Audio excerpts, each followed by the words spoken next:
Yeah. All right. I looked at the Mayor, there's agenda. I don't think there was. there's over 10. I'm going home. He said the reason they didn't. I know. Said the reason they didn't was, Let's go ahead and call the meeting to order, please. Regular meeting of Washington, Missouri City Council, Monday, March 16th, 2020, 7 p.m. Heidrich. Here. Holtzmeyer. Here. Obermark. Here. Patke. Here. Pettit. Here. Skornia. Sullentrup. Wessels. Here. Please rise for the Pledge of Allegiance.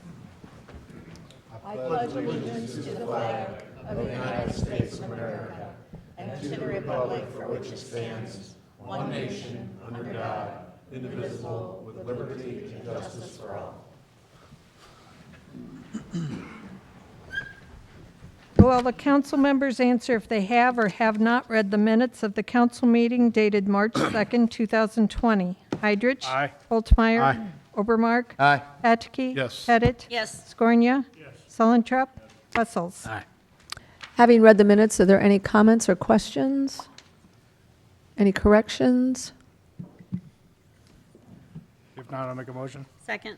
We have a motion by Heidrich, seconded by Pettit, to approve the minutes from our last meeting dated March 2nd, 2020. All those in favor signify by saying aye. Aye. Opposed? By your vote, you approve the minutes. Thank you. Approval and adjustment of agenda, including consent agenda. On your blotter this evening, you have a corrected list for microfilm and disposal of records from the Finance Department. Okay, any questions about the item on the consent agenda? Make a motion. Second. Okay, we have a motion by Sullentrup, seconded by Heidrich, to approve the item on the consent agenda. All those in favor signify by saying aye. Aye. Opposed? By your vote, you approve the item. Thank you. Mayor's priority items, mayor's presentations, appointments, and reappointments. Police Department reappointments. Okay. We have 3 reappointments tonight. Yes, Council, Mayor. 3 appointments, Patrol Officer Patrick Morin, Patrol Officer David Burke, and Patrol Officer Melinda Schmelz. 2 of you could come up, please. Officer Burke had some commitments at home, so he didn't make it tonight. So.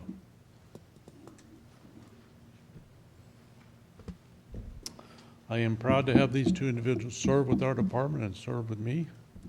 The citizens can be proud of them and the work they do. I can not say enough about how great I think these people are. And we request that you reappoint them. Okay. Any comments or questions? Make a motion. Second. Okay, we have a motion by Holtmeyer, seconded by Heidrich, to approve the reappointment of R. Patrick Morin as a patrol officer, Patrol Officer David Burke, and Patrol Officer Melinda Schmelz. And all of these would be a 1-year appointment as usual. Yes. So, okay, all those in favor signify by saying aye. Aye. Opposed? By your vote, you've reappointed the officers. Thank you. Wait there a minute. Thank you, guys. If I Stay could safe take out there. time, you notice we're wearing black bands today. We lost a brother in Springfield to an active shooter incident. So we had Christopher Walsh, officer at Springfield, killed in the line of duty. That's the type of thing an officer faces every day. That chance can happen. So please keep him in his prayers and his family and that community there that has suffered that loss. And please think of these officers and pray for them when they're out there doing their job. So thank you. Thank you. Urban Forestry Council reappointments. We have 2 reappointments to the Urban Forestry Council this evening. These would be for a 3-year term. Would be John Steffens and Gus Raker. And both of those would expire, their term would expire in March of 2023. Any questions or comments? Make a motion. 2 of the right men for the job. Second. Second. So we have a motion by Sullentrup, seconded by Patke. Seconded by Pat Gee, to approve the reappointments of John Steffens and Gus Raker to the Urban Forestry Council. All those in favor signify by saying aye. Aye. Opposed? By your vote, you approve the reappointments. Thank you. Public hearings, discussion on past performance by the city in carrying out the city's 2016 storm drainage improvement project in the city's industrial park. All right, so this is just our public hearing to close out our block grant at the Shoals Industrial Park for the work that was done in front of Frykes there. You know, it's been a long, delayed project, but we are wrapping it up, and we had to have a public hearing to start it and a public hearing to end it.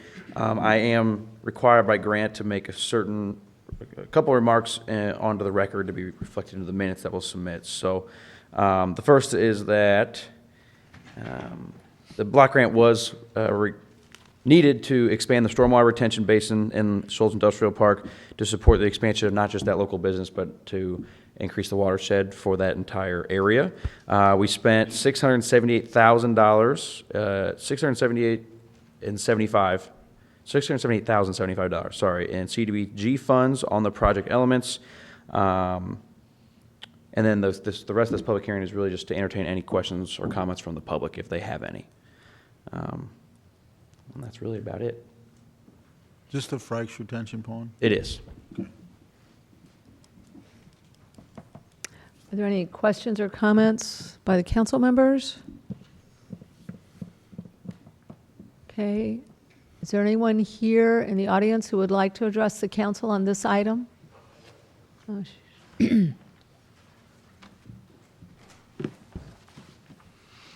My name is Jeff Adams. I live at 150 Sappington Place, behind the Frike development, as you all know. And I've got an ongoing situation with your retention pond up there. The retention pond that you guys redeveloped and redid, it's fine. But the one that you took out where Frike put their parking lot in is doing a tremendous amount of damage. Westlink Drive floods. On Thursday, we've got less than 3/4 of an inch of rain, and it was out of the banks. And the sewers can't take it. I don't know what you got for your storm sewer, your infrastructures, but right now, just shedding all of this water off of literally hundreds of acres of new buildings and asphalt. These little wet water creeks can't take that, and it's blowing them out. Even where you guys just put in over Bluff Road and you widened it, the little creek that comes through there and it goes over to Bray Farms, it's already washed it out terribly. I've got pictures of it. I wasn't on the agenda, so I can't show you the pictures. I'll be more than glad to share them with you, but it's not working. Not working. And this is the retention pond that was removed? The one that was removed, and then the one that you guys redid, it doesn't even take on any water hardly at all. Mm-hmm. But the one that you took away and allowed them to put a parking lot in is shedding so much water. I've lost 2 trees in the last year that were 100-year-old trees due to the water flushing down through there, taking the roots out, and the trees are falling over on my property. Okay. All right. I got pictures. I'll be more than glad to share them with anybody. Does anyone have any questions?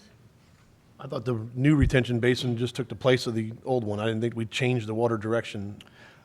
Frykes did, as part of the Frykes development, they did put a parking lot in just to the northwest, I guess, of the existing building. Part of that, there were, I think, 3, going off memory here, 15-inch CMP metal pipes that went underneath the sewer line that was there. Part of that, we required Frykes to ensure that there was no additional rate of water leaving that parking lot that was leaving before the parking lot was there. So it actually functions as a secondary detention basin as well. And I did speak to Mr. Adams during this construction, or during the paving of that parking lot, I think a couple times actually. His creek that goes there does drain a variety of property in Franklin County, specifically agriculture property, which does shed a lot of water. I would not be surprised if a 3/4 inch rain this time of the year wouldn't shed a lot of water. Ground saturated, there's really nowhere for it to go. We had quite a bit of flooding, actually, localized flooding through the first part of last week. So none of those things technically really surprise me. His creek that goes there does drain a variety of property in Franklin County, specifically agriculture property, which does shed a lot of water. I would not be surprised if a 3/4 inch rain this time of the year wouldn't shed a lot of water. Ground saturated, there's really nowhere for it to go. We had quite a bit of flooding, actually, through the first part of last week. So none of those things technically really surprise me. It's been shown that agriculture property that is left, that is not growing essentially this time of year does shed, almost 80 to 85% of the water that a parking lot would. So again, I'm not surprised by any of these things. I did meet with Frykes and their engineer at the time, and the rate of water coming off of that sub-watershed is better, or is the same, if not better, than what it was before, Same or better than when? than what it was prior to that parking lot going in at that specific location. Now, I'm not denying that that creek or wet water channel doesn't drain more water than his piece of property, significant more acreage than what that parking lot was, but that location did not cause any adverse effect to that location according to their engineer. Who is their engineer, do you know? That was Washington Engineering and Architecture. And John, you and I were supposed to meet down there on numerous occasions, and you never would show up. You would always call me and never showed up, though. Now, I did have, Darren came out and paid me a visit, and then he turned it over to you, but you never would come out. You never would go with me and walk it and take a look at it. I asked you on numerous times to do it, and you wouldn't do it. Not only that, they put in, they put in two, they had, at first, they only had one approximately 18-inch pipe draining that off all of that parking lot. I'd say, how many acres is that parking lot? I couldn't tell you. Maybe I would be surprised if it was more than 2. I believe it's probably better than 2, but okay, I'll give you that. And then what is the grade? What is the pitch on that? You're the engineer, so you should know that. Again, I don't know, but it's irrelevant in a watershed situation that drains into a pond. It's a relevant It don't calculation. go into a pond. That parking lot does not go into a pond. It goes straight into the creek. Again, I'm not here to discuss the merits of the plan. I don't have it in front of me to discuss that. Okay, well, we can. I will say that there was a large pipe, there was a 36-inch pipe that was in there that was placed at the corner of that parking lot at that time. And we did recognize that that pipe was larger than what was draining the area before. They actually put a control structure or a smaller pipe, an 18-inch, again, I'm going off memory, to choke that water down. And their parking lot does flood in those large rain events. You want to see these pictures, John? It might refresh your memory. I can, if you like, yes. Okay. Sure. Sure. This is what was originally there, Is this relevant to the block grant, or is this a separate issue? and then this is, Separate issue. Separate issue. and this is what you blocked it back off and went to that alone. I'm familiar. So Jeff, how about if you and John get together and discuss this issue? Well, we can do that, And, but I mean, this was because this- open floor for this tonight, that's why I showed. Right, and you're welcome to be here, we're glad you're here, but I think that we are not going to solve your problem here No, tonight. we're not going to solve So any problems, but I wanted to shed some I light on it think with the council that- because you and John can meet about this and figure it out. I have no problem meeting with John and doing that, but like I said, countless times, I've asked him, and he never would come out, never showed up, no show to me. Okay, well, Oh, we and- appreciate you bringing that information forward. I'll make I sure. would, but I would like to share these pictures with some of the councilmen, so they know what I'm talking about, and Do you want to leave them with us? You can leave them with us. Why don't you give it to the city clerk? Give it to Mary. Give it to Mary. Okay, thank you, Jeff. Thank you. Huh? Okay, so is that, Anybody else have any questions? did anyone else have any questions regarding the block grant?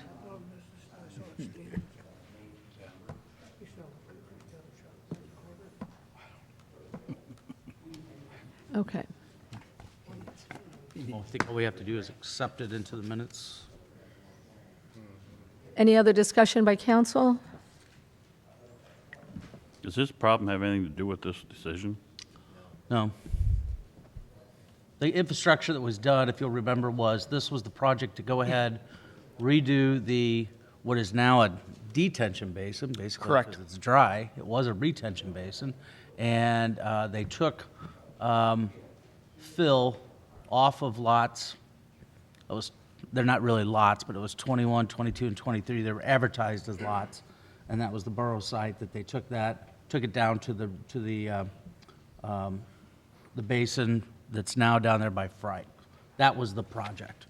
That was the infrastructure project.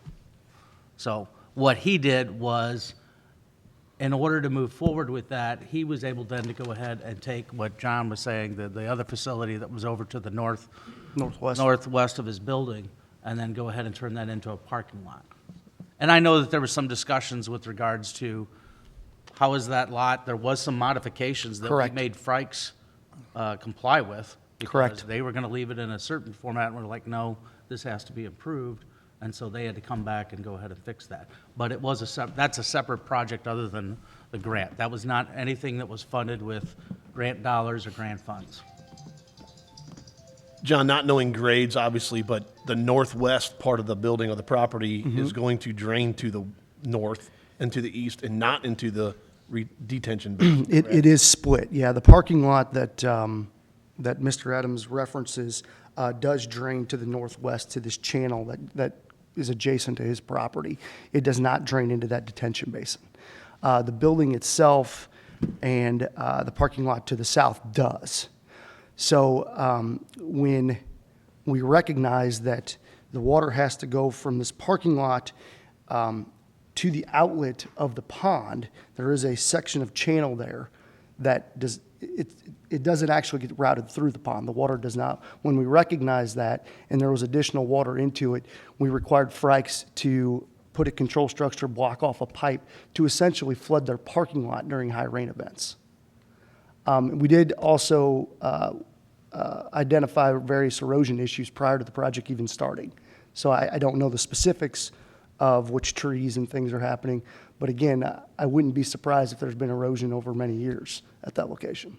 Does that watershed go underneath of Sappington Street in It front of does. Rawlings? It all down ends. to the creek, correct? It all ends up at that location. Yeah. Both of them do. Actually, You both can see channels. by the grass laid over when water goes through that it's Correct. been a flooding issue for a while. Absolutely. Correct. And the pond, But then parking lot added to this problem no, it did not. because they retented back. Correct. Basically at the location of the parking lot, and they also retained additional waters in the dry basin that what this project addressed.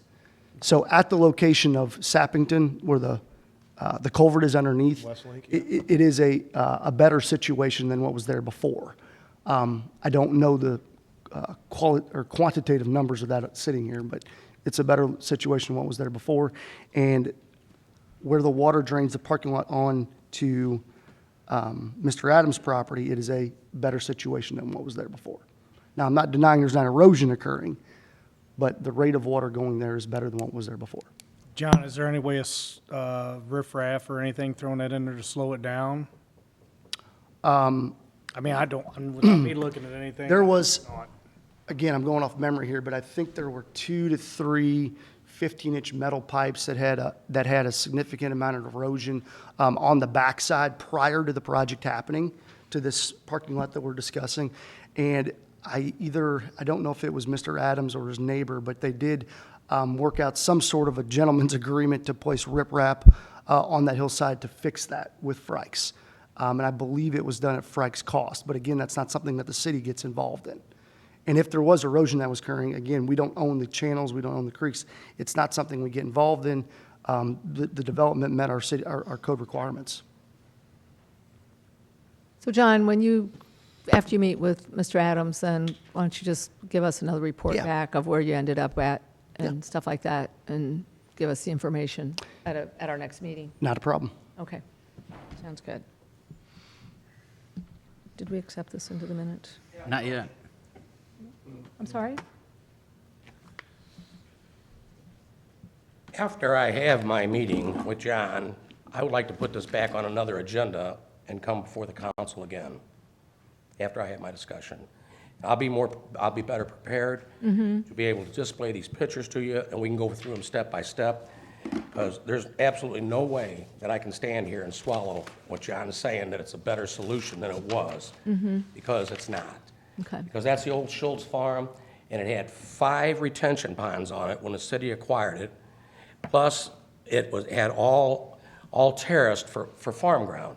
And that was all done back in the 30s and the 40s, when, I forget the name, the AFC or whatever, the farm communication companies came in and helped the farmers do this to keep for the soil erosion.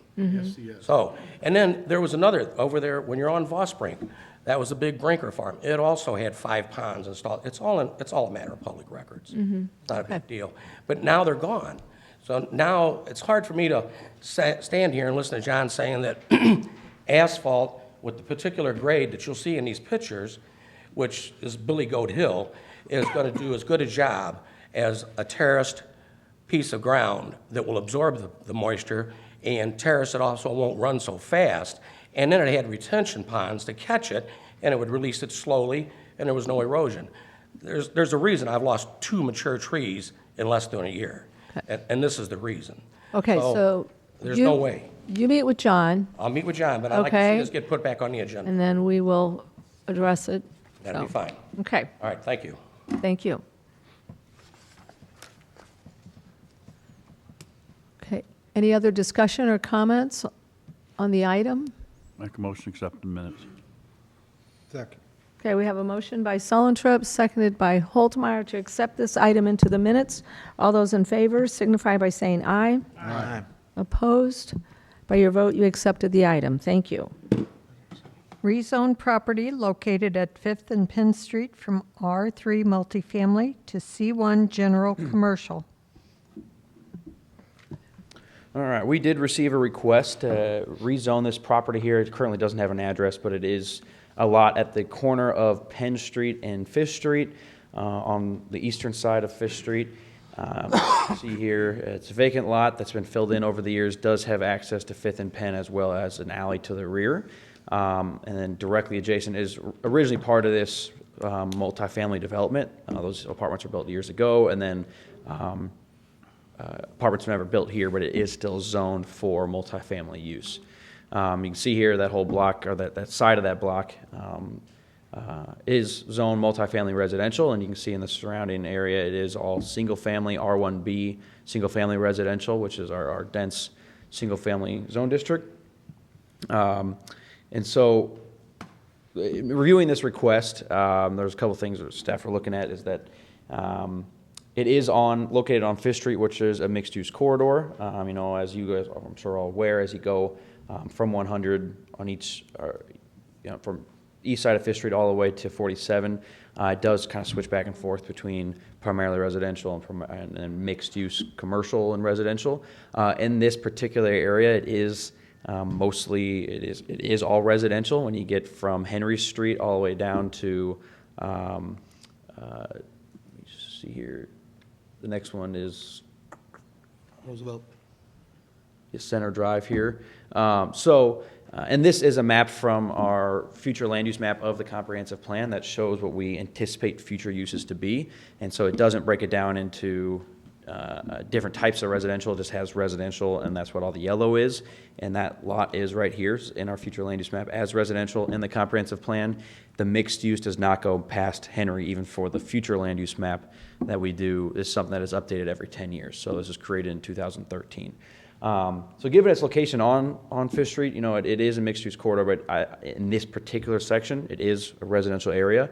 And so it's staff's recommendation, given its location and the fact that what it says in our comprehensive plan, we recommend denial of this request because of the fact that really the existing zoning is, if you're looking at highest and best use, we think the existing zoning is more appropriate. Once you rezone something to C1 like commercial, it does open it up to more uses. You know, it's not C2 general where it's everything, but it is a step down from that, but it still does have a number of uses that are permitted. So we are recommending denial. This did go to P&Z last week, and they voted to deny it as well, but it was not unanimous. I believe it was 7-1. Sal, aren't there commercial properties across the street? So, thank you. So there is a commercial if there's a building across the street that has been used commercially. Okay. It has been grandfathered into that use. The last record we could find was from 2016 that they had a letter saying that it could be office space only for insurance sales or retail or real estate. But if that were to cease for more than 2 years, it would have to go back to single-family residential. Planning and zoning, I mean, their discussion, or did they go by your recommendation to deny it, or was there a lack of information, or? Well, there wasn't. I will tell you, no one from the public came in opposition. So I'm assuming it was just from my information that the vote came through. We did send out letters. I didn't receive any phone calls. But yeah, from testimony, there was no opposition publicly. So they had their own discussion based on based on surrounding properties, and that's how they voted. There was a discussion There about the was. property across the street that Gretchen just brought up or whatever, and the idea is that if you chose to go ahead and rezone this piece of property to commercial, it wouldn't take much for somebody to go ahead across the street and say, you just did it for them. And we have historically, in the past, when this was before Sal's time, but when I was in the office, they had requested for that property to be rezoned to commercial in the past, and the city has said, no. You can continue as a grandfathered use, and basically, they've kind of stepped down their uses over the years as far as intensity. I think somebody was pointing out that was Sam's welding shop at some point in the past, and then it just got kind of reduced down to different, it was storage, and then lastly, I remember Landmark had their office, I guess, and they're still the ones that have their office there. Wasn't that the location of E.H. Tobin Distributing at one time? I'm sure it could have been. I won't, I'm not familiar. Long time ago. The last thing in the file for that property was from 2016, so to be honest, I don't know if it's currently occupied. If it could be vacant for more than 2 years. If someone wanted to occupy that, they would have to show documentation that's been utilized in the past 2 years. The other thing to keep in mind whenever you're looking at pieces of property like this, and we all understand, that maybe the snow cone stand would not be a huge impact maybe to the area with regards to rezoning it. But once it's rezoned to that other zoning, you've got all those other permitted uses that could go ahead and go there just in case they pick up and move it someday or switch their location. You could have a much more intensive use than a snow cone stand at that. Another option that you could look at, and I talked about this with Sal to you, just to put all these discussion items on the table, is that you could consider continuing mixed use on Fifth Street down that area. But as you can see from that, it is primarily residential, with the exception of that shop across the street. You pretty much, from that point where you can see where the map shows, all those areas in yellow, they're all being used as residential. But the next north-south street to the east actually is commercial, correct? It's rotary in an apartment complex, When- right? Yes, when you get down there to the bottom to the east, yeah, Rotarings. Okay, I mean, it's the next block. yeah. I mean, it's at the end of that block. Yeah. So you've got that long stretch, I guess, This is is like of what you see. double So block. like you can see the future land use map, we did identify that the mixed-use areas could be, east of Washington. If you wanted to continue that, but then you could be looking at those homes then turning into retail offices and stuff like that. Very similar to what you see Jefferson Street as you go from A Street going out south to the highway. Sal, I read in the notes that the property owners had originally applied for multifamily apartment buildings there, and because of parking issues, it didn't make sense. Is that a correct statement? Oh, I didn't know. They did not let us know it was because of parking. To be honest, they just kind of didn't stop. We got to the point where they were ready to submit plans. We looked at site plan stuff, and we never got any further than that. I thought it was a density issue, that they couldn't get the amount of units that they would be able to yield a profit. And then when we changed our density requirements 2 years ago now, I thought they would have come back in because they could fit more units there, and they never did. But that email I saw as well was the first time I heard that parking was the issue there. Because you look at the other two, they got decent parking lots behind them here. I guess what I'm getting at is as opposed to just saying denial, no, that we have if you would do this, here's another option, I guess, instead of just, that lot's been vacant as long as I can ever remember. That's true. It's been Great to vacant see since they divided it into the fresh leg. Correct, right. So I guess my thing is, just my opinion, sit here tonight and say no, no, but if we would do this and this, this is why we're looking at not commercial. But if it would stay with R3 zoning, here's your options and the parking restrictions, et cetera, that we work with the owners, I guess. I don't know. Right. And we don't want to remove any economic vitality of the lot by denying it. It's just we're looking, if I'm taking a step back and just making a recommendation purely on is that zoning appropriate for the location, I can't comfortably say yes, it is. So that's kind of where we left it at that. Any other comments or I discussion? don't think that if they did get awarded the ordinance, you talking about the snow cone place on Fifth Street? Yes. That's the applicant. Oh, I didn't know that. Oh, yeah, I'm That's sorry. fine. So the applicant is the Washmo Snowco. So we don't make a recommendation based on end use. We make a recommendation based on the zoning Zoning. we're asking for. But the end use that they are at, the applicant is Washmo Snowco, who, and they are here tonight, so I'm sure they can answer some questions, so. And I think, yeah, in my staff report, because of that, I don't think the approval would detriment the surrounding properties necessarily. I just think if you're gonna go on a professional recommendation, that's where we stood. Well, if that's the case, then a special use permit, the right fit for that? If You it stays can't do that recommended? with you can't do a special use permit for commercial use in R3 zoning. Right. Okay. Yeah, yeah, in that, it's just, in our matrix, we don't have a commercial use that they could fit into as a special use.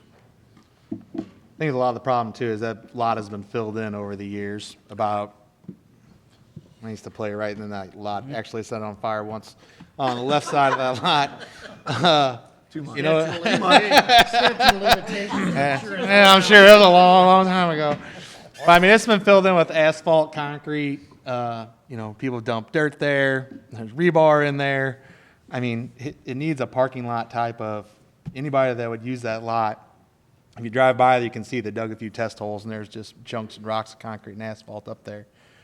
It needs something that's, a building on slab or something like that is all it's gonna need for that location. Anybody that would buy that lot, if they would put that type of apartment in there, they'd have to dig 2/3 of it out. Sir? Oh, sorry. Oh, no. That's uncalled for. You have no opinion in that, unless you. You need to come up I to the, understand. you need to come up to the, you need to come up, Okay, I sir. understand. Sir, I'm just saying, and I'll give you a chance, I'm just saying that for this long, there's been nothing there. And I think there's something that wants to go there. I think we should give that opportunity. I don't think the mixed use, it's at the other end of the block, is the same setup. It's commercial right next to apartments on the other end of the block. That's all I have. were you done? Chad, you mind coming up? Are you done, Sal? We need to open it up for the public. Okay. She's gonna Okay, she's gonna open up so for the public. Hold if on. anyone would like to address the council on this item, please come forward. State your name and address. My name's Chad Scornia. I live at 929 Cobblestone Drive. Me and my partner Ken Understall own that lot. First of all, that's totally unacceptable. I'm sorry, sir, but Valuing our property, your opinion is what was done there and what you know for a fact is underneath there. You're making assumptions. We paid thousands of dollars to have that drilled. We know exactly what's under there. You do not. I know concrete trucks emptied out The there. proposed buyers are here, and you're devaluing our lot, and that is unacceptable. All right. I'm sorry, but anyone that's lived in this area at a time knows that. Well, anybody that lives in the area also knows those two buildings right there in that picture. You can see the cars parking on the street right in Yes, front of I that. understand that also. The city's not allowing us to do that. I understand that also. So all of a sudden, our property that we are allowed to build on gets smaller. So we cannot build a multifamily property there. It's gonna be over $250 per square foot. No one's gonna buy that. Because of the city rules and regulations, we cannot build a multifamily property on that property. There's a reason people are building out of city limits. Agree. Agreed, there's a reason. Right. You can't make money on that lot as a multifamily. It's gonna sit vacant. Right. That's a fact. The money doesn't dictate doing anything else but rezoning. Right. If the city wants to make money on this, other than taxes, personal property taxes, let a business come in. Right. It's happened over the years throughout town, as has been stated by other individuals here tonight, all along Fifth Street and other areas of town. You're gonna have that in an older community. There's gonna be residential and commercial mix. It's not like somebody's requesting to have a manufacturing company go in amidst the residential, which happens in areas as well in town. This is strictly C1 commercial, light commercial. As Sal pointed out, the density issue did come about only because of the parking lot restrictions, where we were no longer, that lot is no longer grandfathered in like the adjacent apartment complexes are to allow on-street parking. Had to be 2 lots per unit. So it just did not become financially feasible to put property there, not multifamily.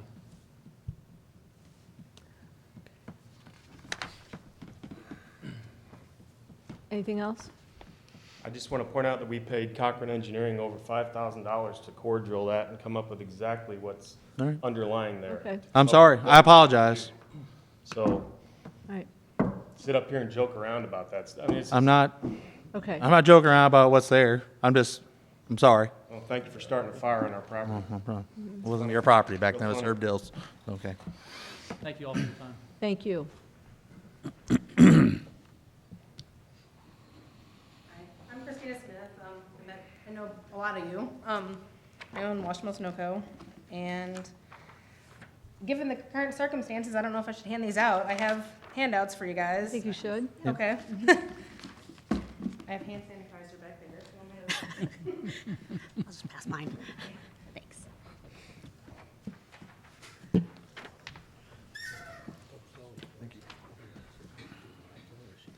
Thank you. Keep.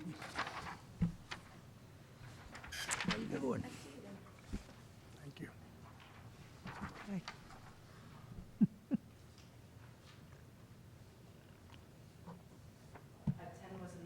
That's okay. You can have my copy, Mary. I'll make sure you get it for the minutes.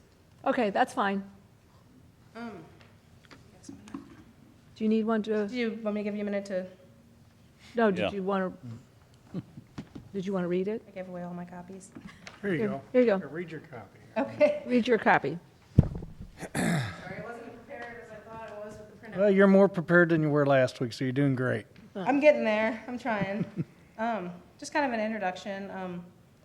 I'm here today, you guys all know, for you to approve the rezoning of the Penn and Fifth.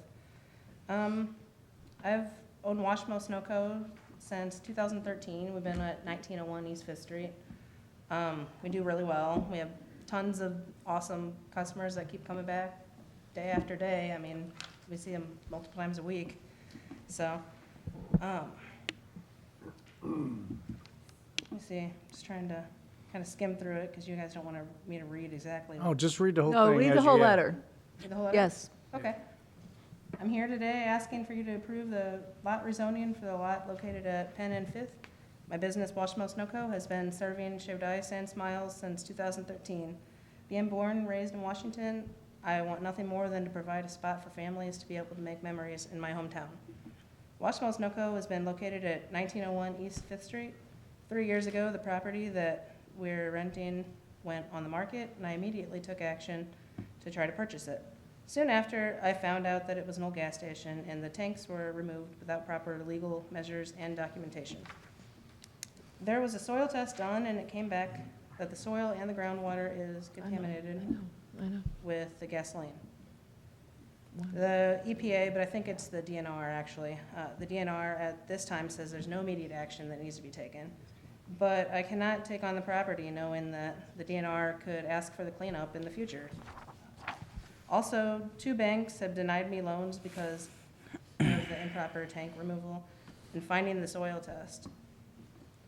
Since the first bank's denial, I have been looking for properties in Washington while actively trying to pursue the purchase of the original property. The options in my price range and that allowed for adequate space of the accommodations that I feel like my customers deserve have been beyond scarce. The Penn and Fifth lot seems to be my last chance for my family-owned business to stay in Washington. Thank you for your time. Okay, does the council have any questions? Is it proposed to have an actual building, or is it a removable, portable building? We're looking at a slab and then putting a prefabricated building on it. So it's nothing, too big. Just, we mainly want parking on the lot. And I also have, should I hand these out? If you guys want a picture of just the proposed shape and entrance, would be on Penn Street so that it would take traffic off of Fifth. We'd have parking. I can hand these out too if you'd like. Sure. It's just a rough sketch. I'm You not can an give the artist, stack so I to, didn't wanna. okay, you can give the stack to Mark and he can pass them over, so that way. Okay. Also, Christina, share with the council a little bit, as you shared with us, or with me last week, some activities and stuff like that you're wanting to propose. Well, it's kind of explained a little bit on here. We're wanting a kids' play area. We do happy person take their Here, I can bus. hand it down. I can hand it down. And we're also the drive-through. And I mean, inside dining, because a lot of people stop coming after school starts, you know, they get busy and everything, but then they want to come back, but then it's cold or it's rainy. So, I mean, they need an inside area so they can come back after they take their month off to collect their lives after they go back from summer break. And a lot of people suggested that we should have party rooms. They want their kids to come up there and have parties and eat shaved ice, and, you know, every other ice cream place has that, so why not give them what they want on that? This being a seasonal business, do you have ideas to continue it throughout the whole year? Well, we've done in the past 7 years, we've done well enough where we can take 6 months off and we're fine financially to pay the bills and everything. So that's how well we do in the short summers that we have. So we're thinking with the drive-through and the inside and the birthday party options, it'll drag our season out another 3 months maybe. Also, just to make it better. I mean, and the lot and the building on top of it would still be the same price that we were paying in rent. So we wouldn't be worried about going bankrupt in the next 2 years in another business. I mean, we have it all financially planned out where, you know, we got it, but we got to stay in our price range. It's just like a strong have to. So I'm getting from you on this letter that you've looked around town for other places, and this is the only one that can fit what you need, and if Yeah. it doesn't get passed, you're gonna probably look somewhere else out of town? I've actually I've had like, you know, property A, B, and C. This is actually property B. I went for the Fastenal lot. I was 2 steps in to go into the Fastenal lot. You know, we were talking to the realtors and everything, and I didn't go through with it because it wasn't enough room for any of this to happen. It wasn't. I don't know if you guys know, it's in the Fastenal, but it's basically like extended parking lot. But that's the only other option I found in our price range. And Is this- it was zoned commercial, but it would ruin our business, I feel. Is this what you plan on building from the beginning, or is this in phases? Would this be the It phased would more than approach? likely be in phases. The Okay. building itself would be there.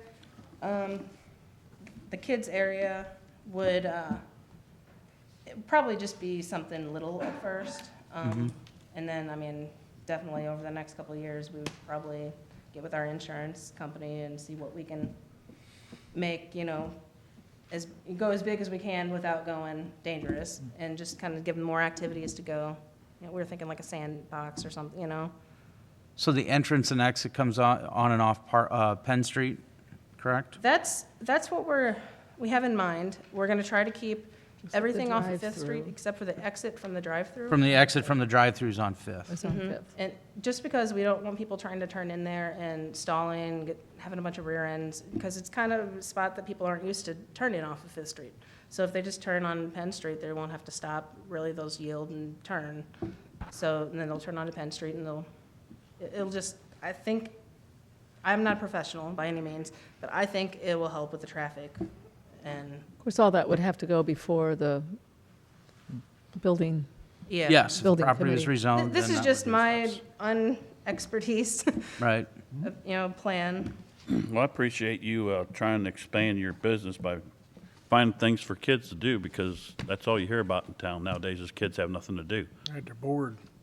As a new mom, I have a 1-year-old home, and we go around, we go to the All Abilities Park, we'll go to Moe's and get pizza, and we'll go get ice cream or something, and it's like, well, I guess we're going home. I don't, you know, maybe we'll walk on the Katy Trail and hang out at the shops downtown, but for a 1-year-old, mommy and me is about all we can handle without him pulling stuff off the shelves, so. Sal, is there a requirement for parking on something like this? Yeah, just like any other commercial use, I would have to look in the code. It's based on square footage of the building, and you have to have so many parking spaces per square foot. Or what they're wanting to do you think that she could get that done? Oh, I mean, I haven't seen that site plan, but for the size of the building that she's describing, I think you got plenty of room for parking. Sal, could you explain, one of the gentlemen were saying that right now, it would be zoned for multifamily, but he's saying through some requirements from the city, it's not possible? Yeah, I think what he was describing is that because of the size of the lot and our current requirements require our requirements require 2 parking spaces per unit, that they wouldn't be able to get in enough units and parking stalls to be able to make it financially feasible. Oh, I see. Which was a concern we heard all the time before we increased our density requirements. We did not change our parking requirements, but as on a smaller lot, that is a concern we've heard on other multifamily lots. So can I clarify my understanding? So I think what I'm hearing is that for Ms. Smith to proceed, that we would want to rezone the property. But even if we rezone the property, there's still a possibility that the sale wouldn't go through or that the plans would still have to be approved. My concern is this. I have zero concerns about this as a proposal there. My concern is if we rezone it and for some reason it doesn't work out. And now we have this commercially zoned property in the middle of an area that is currently all residential and we had planned to be residential. So that's the only hesitation I have. Is that right, Sal? That is, yeah. So, I mean, we'd have to rezone it. The request is to have it all rezoned before the sale of the property. Correct. So we cannot make a contingent on a sale once the ordinance is passed. It's rezoned no matter who owns it. And it stays that way. There's no, if nothing gets built, it reverts back. That is the zoning it's in. Zoning follows the property. It does. Yeah. And Sticks with the property. we do have a matrix online that tells you all the uses that are permitted there. Isn't that for sale?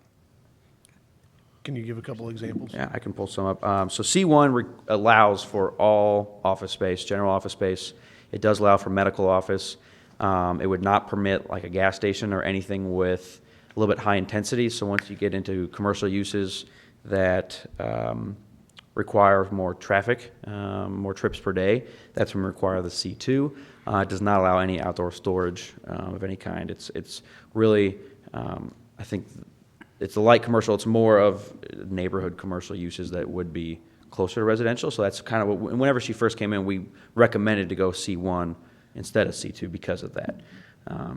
But at the end of the day, we still said it is a primarily residential area. But Could self-storage units be a permitted use? no, we added that as a special use in our commercial districts in 17. So if it would get rezoned and somebody wanted to put those units on there, then We would have to go back before this board, as would anything with outdoor storage. We do permit When you say outdoor storage, what are you talking about? like outdoor sales, anything Oh, with okay. outdoor. Yeah, so we don't really allow a lot of outdoor storage in city limits and stuff, but outdoor sales, anything like that, like automobile sales, is That would not be allowed. well, it's not without a special use permit in this location. Okay. It's permitted it's permitted in C1 as long as it's not within 50 foot of residential, but obviously in this case, It is. would be, so that triggers it to become in. But Without looking at more C1 options, it seems almost more appropriate to me now.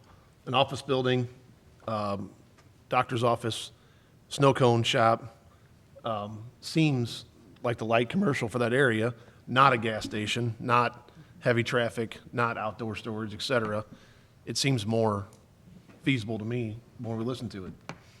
And I will say that is kind of the intent of that code of C1 of that zone district. It's the intent of it, I think, is more of a buffer to get you in between commercial areas and residential areas. And this wouldn't necessarily be a buffer, it'd be right there, but try and pull up the matrix. But I mean, it is on our website, the matrix with permitted uses in every zone district.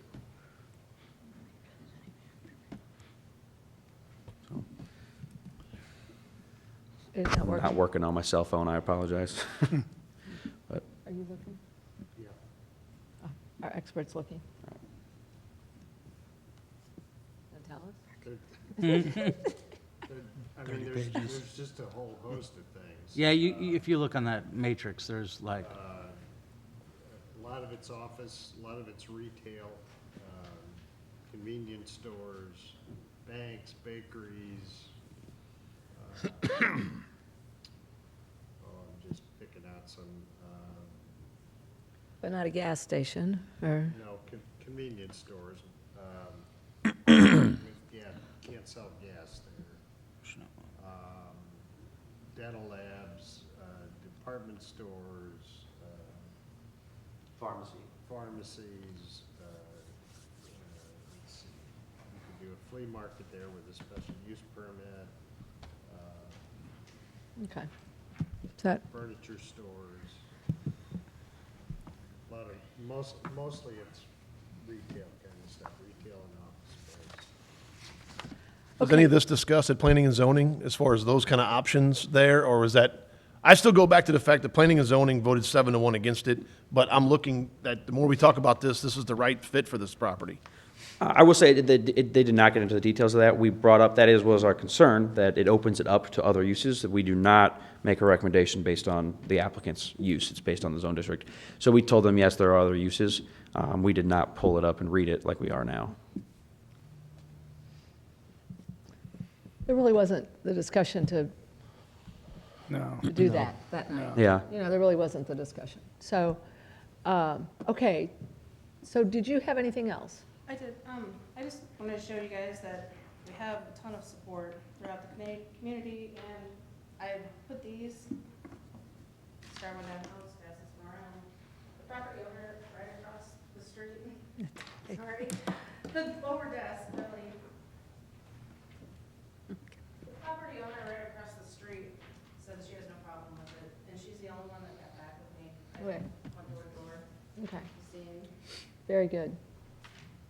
And then we also did an online petition where we had, looked earlier today, it was close to 1,200 people.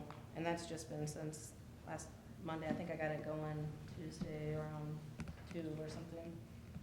So, Okay. I don't know if you guys want to see all the Oh, signatures. we're fine. but- We trust you on that one. Okay. Okay? All right. Well, thank you. All right, Thank you thank for- you. uh-huh. I was a little bit more prepared this week than last week. Yeah, you For did a sure, great job. definitely. You did a great Yeah. job. Yeah, good job. Is there anyone else who would like to address the council on this item? Okay. We go back to the agenda here. Make a motion to accept it in the minutes. Second. Okay, so we have a motion by Solentrup, seconded by Holtmeyer to accept this item into the minutes. All those in favor signify by saying aye. Aye. Opposed? By your vote, you accepted the item. Thank you. An ordinance rezoning the property with parcel ID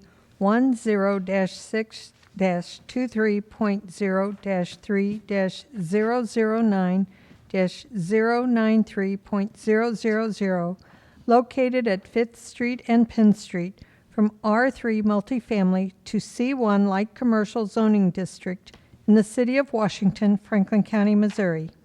Solentrup. Introduced by Councilmember Solentrup. Okay, so this is the ordinance that would follow the previous item, supporting the rezoning. So, any questions or comments? An ordinance rezoning the property with parcel ID 10-23.03-009-093.000, located at 5th Street and Penn Street, from R3 multifamily to C1 light commercial zoning district in the city of Washington, Franklin County, Missouri. Holtmeyer, Aye. Sullentrup, Yes. Obermark, Yes. Patke, Yes. Wessels, No. Pettit, Yes. Heidrich, Aye. Scornia. Abstain.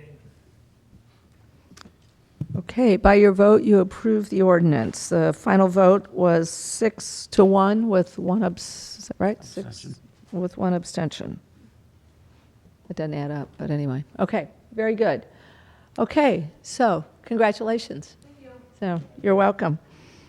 Voluntary annexation, 9.92 acres of the Weber Farm, Plat 3. All right, this is the next phase of the overlook at Weber Farm. It's existing 3 parcels right now. It's a little bit less than 10 acres. They are proposing to bring it into the city limits. And the proposed zoning is actually, here's the exhibit, kind of see that the legal exhibit that we did publish into the paper. And then the zoning they're asked for is R1D, single-family residential, which is what you see to the south here. That is a zoning that allows for minimum lot sizes down to 7,500 square feet. The first few phases of the overlook were R1A at the 10,000 square foot because they had more room to do that. And this plat that he's proposing will connect him into the subdivision Malvern here on Rabbit Trail, which is R1D. And so in order to transition those lots back down into the 7,500, he does need to request that zoning. I will say, which is on later tonight, the plat does show all the homes on the north side here adjacent to Lake Washington, still 10,000 square feet. So they still are larger, closer to the larger lots that are existing, and then it slowly gets a little bit smaller as you get on Halls Green Road. So we all recommended approval of this. Unfortunately, it still leaves a donut here, but that is the last property owner, the Murphy family, who is not willing to come in at this time, and without a vote, you can't force them without a public vote. So that's about as far as they'll get, and Vic has been working with them on making sure they have access and everything. But as far as the annexation and the proposed zoning, we do recommend approval. What is the recommended square foot for lots out in that area? Currently, they're like quarter acre. Sometimes they're from 10 up to 20,000 square foot lots. And most of these, and actually I have it on here, the plat is on your agenda later tonight. Everything up here and all the way down, well, everything on Weber Heights Drive is over 10,000 square foot, but then it gets smaller here, you can tell. And that's why he's going with the R1D. And he asked, should I split this and do R1A up here and then R1D? And I said, no, why complicate it? It's all single family residential. Just bring this phase in as R1D. And they will connect. And there was only, oh, I'm sorry, Joe, go ahead. They'll connect up. Yeah, Halls Where's the Green Road. connecting streets at? Where's, So this is Halls Green Road. We'll connect them right here. And then Weber Heights will. it'll make a turn, or according to that thing, it's a, Yeah, it is a kind of a go to Okay. the left and has a 90-degree angle here. Which this was, and now, again, this is on the agenda later, but this was a requirement that we told him, when you get to phase 3, we're not going to allow any more lots until you make this connection for safety reasons, fire and police. So he was willing to can you make. go back on the slide? Yep. Now, will Staten Drive connect to Graham and those or not?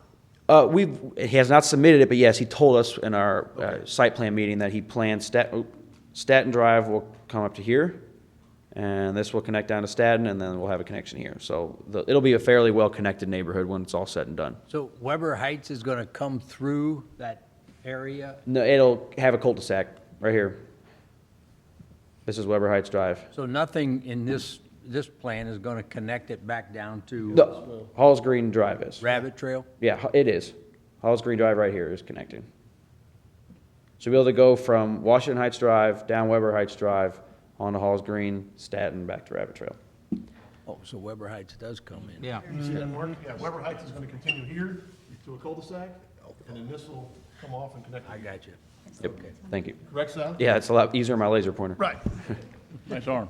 Yeah, you got it. And the only Good two job. things that were really brought up was emergency personnel with the house number for the people that aren't annexed, which Vic was gonna work, they were gonna work and Yep. put a sign up, and then the other one was runoff.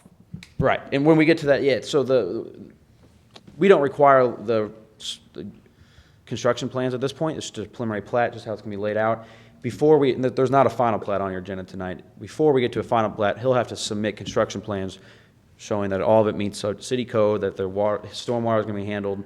And I think we did talk to them, and their engineer was at Planning and Zoning, and they're confident that it'll actually become a better situation as this gets built, because the existing phases have temporary stormwater capacity. It's temporary measures until it's all said and done. Now this will be the last phase of Weber Heights Drive, and they'll be able to. Yeah, the homes at Lake Washington, they've experienced water runoff from that field over basically since they were constructed. And there's a berm that runs along the shared property lines between this subdivision and even the ones further, the previous phases to the west, that diverts that stormwater into underground facilities that drains it around into Lake Washington, where it ended up before, just it gets an underground drainage system. So Previously, that water would run obviously off the hillside into the backyards of Lake Washington. Now it's going to be collected with an underground system and routed around. So it will become a better situation there as well. The concerns that I believe that were brought up were intermediate until this last phase was done. It looks like the berm was just stopped because the berm was just stopped. So once it gets tied into, they'll have adequate capacity. Currently, there's coming off of, I think it's Washington Heights, there's a gravel road that goes down there. You can actually drive it. Mhm. Is that this? Yes, yep.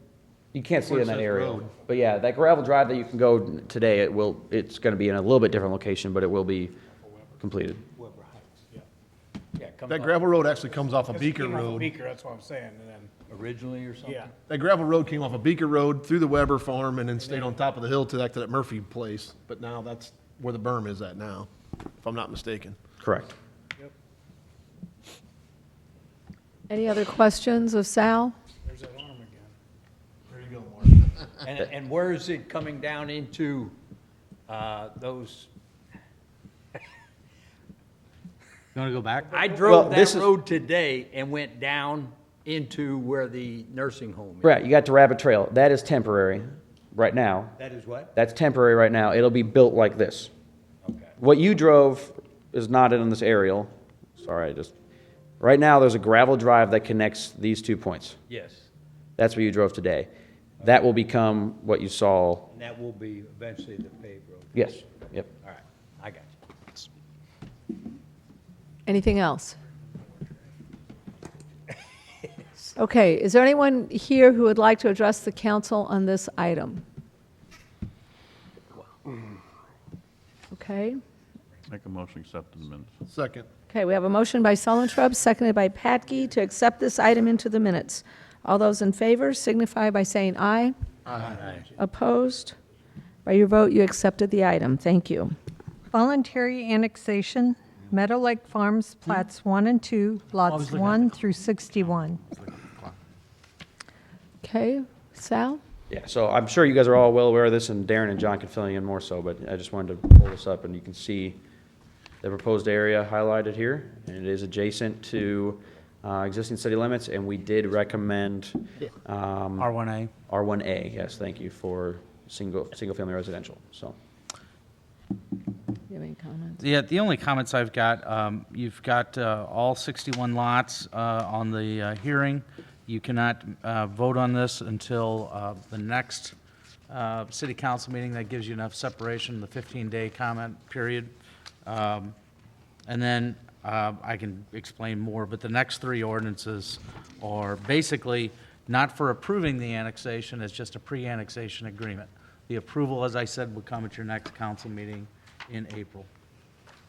And we can go over the details of those when we get to F, G, and H. Are we gonna have to read all? Poor Yes, she Mary. is. Mary gonna have to read this. Well, here's the thing. We could have had 61 ordinances, or we could have had 3. Thanks for 3. Yeah, I thought you might. We have to read it tonight and then again 2 weeks? No, you're just gonna read the ordinance approving the pre-annexation agreement tonight. You won't take any action on the actual annexation. Correct. Until April 6th or whatever Okay. it is. Okay, Thanks, Mary. so is there anyone here who would like to address the council on this item? And I would state that the former president of the homeowners association, who we've been in constant contact with, reached out to me today, asked if they needed to be here at this meeting. I indicated I did not think so. So in light of the fact of meetings, and now we're over 10 people, and et cetera, so I just told him no, he didn't necessarily need to be here. Okay. No one to object? So then we'll need a motion to accept this item into the minutes. So moved. Second. So we have a motion by Patke, seconded by Scornia, to accept this item into the minutes. All those in favor signify by saying aye. Aye. Opposed? By your vote, you accepted the item. Thank you. An ordinance authorizing and directing the execution of a pre-annexation agreement by and between the City of Washington, Missouri and the Laurie Ann Reed Revocable Living Trust Agreement, UA dated November 3, 1997, Sean R. Sharples and Mielnell Sharples, the Terry Bolin Revocable Living Trust, UA, May 31, 2002, half share, and Joan Bolin Revocable Living Trust, UA, May 31, 2002, 1/2 share, Harlan J. Jett and Beverly A. Jett, his wife, Roger A. Lawrence and Rebecca A. Lawrence, his wife, David Paddock and Nancy Paddock, husband and wife, the Jeannie Schmidt Revocable Living Trust dated April 12, 2006, David H. Alferman and Cheryl K. Alferman, his wife, Keith A. Obermark and Jamie L. Obermark, husband and wife, Tom Kimenow and Lori Kimenow, his wife, Glenn Lee Steinkoenig and Colleen Steinkoenig, his wife, Kevin J. Feldman and Janice M. Feldman, his wife, Leo Parmentier and Jackie Parmentier, his wife, Jeffrey J. Boland and Tamara Ann Brigham, both single, Laurie A. Waldy and Craig S. Waldy, Bridget L. Melland and Timothy A. Melland, Jerry M. Merrill, a single person, and Luann B. Kennedy, a single person, as tenants in common, Richard R. Frankenberg and Cynthia V. Frankenberg, his wife, JRLT, Don Allen Marquardt, Renee Ann Marquardt, John Moss, a single person, Donald R. Blakely and Ann Bowie Blakely, his wife, Gerald J. Michaels and Luann Michaels, Living Trust, UA, dated August 16, 1994, William Mayhew and Mary Mayhew, husband and wife, Joseph S. Kopp and Christy L. Kopp, his wife, David A. Spreckelmeyer and Mary L. Spreckelmeyer, his wife, Stephen A. Conway and Laurie A. Conway, his wife, David A. Hackman, Cynthia L. Hackman, Terry E. Gildehouse, Linda L. Gildehouse, Brad G. Mitchell, Nancy J. Mitchell, David A. Langenberg and Kathleen D. Langenberg, Joint Revocable Living Trust, Ronald J. Cupp and Laura A. Cupp, his wife, Randolph C. Renner and Melanie K. Renner, his wife, James Benight and Rhonda Benight, his wife, Michael J. Cupp and Teresa M. Cupp, his wife, Mark M. Tobin and Lisa S. Tobin, his wife, Richard J. Steckel and Phyllis J. Steckel, his wife, Gary L. Marquardt and Karen L. Marquardt, his wife, Edward R. Holtmeyer and Christy L. Holtmeyer, his wife, Christopher Brookerhoff and Amy D. Brookerhoff, his wife, general warranty deed, James T. Eckelkamp and Anita L. Eckelkamp, his wife, JRT, dated May 8, 2017, Mary B. Shuck and Vincent Ardetto, wife and husband, Stanley C. Kane, Jr., and Margaret A. Kane, his wife, Sean S. Kajar and Jerry Kajar, his wife, Vernon D. Schmitz and June M. Schmitz, trustees of the Dave and June Schmitz Living Trust, dated September 2,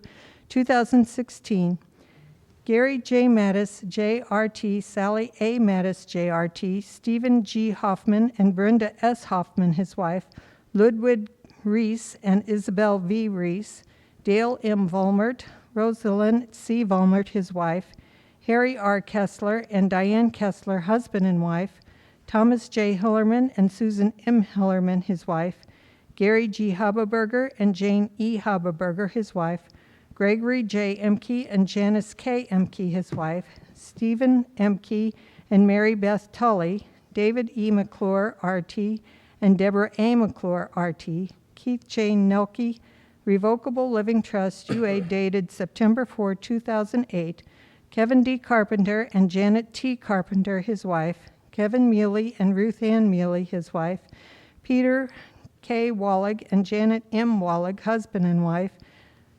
DBRLTUA, dated May 5, 2005, Jeffrey D. Kavanaugh and Laurie E. Kavanaugh, husband and wife. Can you repeat that? She will. She will in just a minute. Okay, would someone like to introduce that? Patke. Introduced by Councilmember Patke. Okay. Okay, so explain what this portion is. I'll explain my best of this portion. So we have 61 parcels that are going, or 61 lots, if you will, that are be coming into the city. The one that Mary just read, give the first reading for, captures 58 of those. And so what that, these are all of the ones that she just read off are all of the lots that have existing homes on them. And so if you'll look within the agreement, for example, there is the payment that is made by each one of those. It's on page 4, number 9, and that's got the payment of $2,728.50 from each one of those lot owners, and that covers portions of the sewer extension, water meters, connection fees. I was trying to write all this stuff down that I couldn't remember. Anything else that you could think? I think that's it. A water study done. Well, the water study is part of the Part of the water. 50,000. So, but essentially, what this does is they're paying us each individually for that. The second ordinance that you have will be the next one that Mary read, which will be a lot, not near as many names, but we've got those are the 2 lots where there is no home on the lot.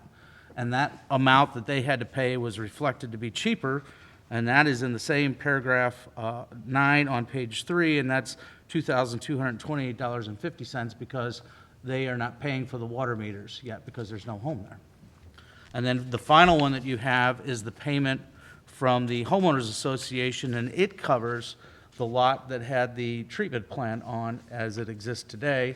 And so they are also, within their coffers, have the amount that they will be paying to help offset some of the costs for these improvements. And that's reflected on page 4, paragraph 12, which reflects $29,000. So that's why we have 3 separate ordinances, because basically we had 3 different dollar amounts for these. And that's how we kind of condensed those down rather than, again, boring you through 61 separate ordinances. And I would just like to say that Darren, John, and Sal have done an outstanding job getting us to this point. They have been a lot of meetings, couple of years, a little more than a couple of years, maybe? Probably. Probably, that we've been working on this. So, anyway, so, very good. Any other questions or comments? If you have to use the restroom, I suggest you do it down there. Okay, sorry, Mary, but you have to do it again. That's okay.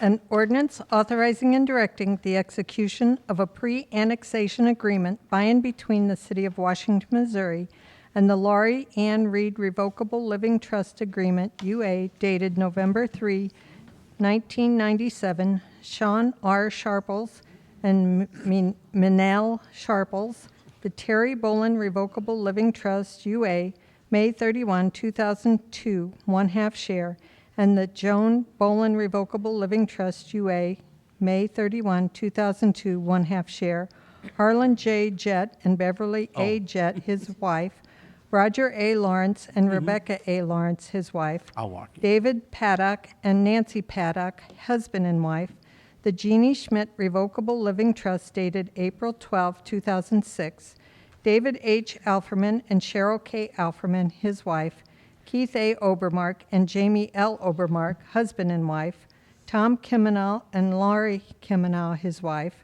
Glenn Lee Steinkonig and Colleen Steinkonig, his wife, Kevin J. Feldman and Janice M. Feldman, his wife, Leo Parmentier and Jackie Parmentier, his wife, Jeffrey J. Bolin and Tamara Ann Bergman, both single, Laurie A. Waldy and Craig S. Waldy, Bridget L. Melland and Timothy A. Melland, Jerry M. Merrill, a single person, and Laura B. Kennedy, a single person, as tenants in common, Richard F. Frankenberg and Cynthia V. Frankenberg, his wife, J.R.L.T., Don Allen Marquardt, Renee Ann Marquardt, John Moss, a single person, Donald R. Blakely and Ann Bowie Blakely, his wife, Gerald J. Michaels and Luann Michaels, Living Trust, UA, dated August 16, 1994, William Mayhew and Mary Mayhew, husband and wife,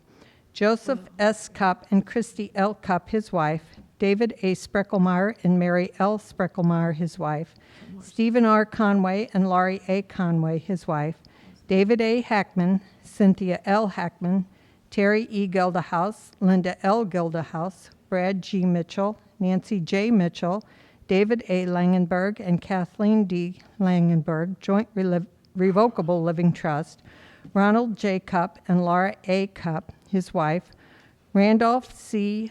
Renner and Melanie K. Renner, his wife, James Benight and Rhonda Benight, his wife, Michael J. Cupp and Teresa M. Cupp, his wife, Mark M. Tobin and Lisa S. Tobin, his wife, Richard J. Steckel and Phyllis J. Steckel, his wife, Gary L. Marquardt and Karen L. Marquardt, his wife, Edward R. Holtmeyer and Christine L. Holtmeyer, his wife, Christopher Brookerhoff and Amy D. Brookerhoff, his wife, General Warranty Deed James T. Eckelkamp and Anita L. Eckelkamp, his wife, JRT dated May 8, 2017, Mary B. Shook and Vincent Ardetto, his wife and husband, Stanley C. Kane Jr. and Margaret A. Kane, his wife, Sean J. Kajar and Jerry Kajar, his wife, Vernon D. Schmitz and June M. Schmitz, trustees of the Dave and June Schmitz Living Trust dated September 2, 2016,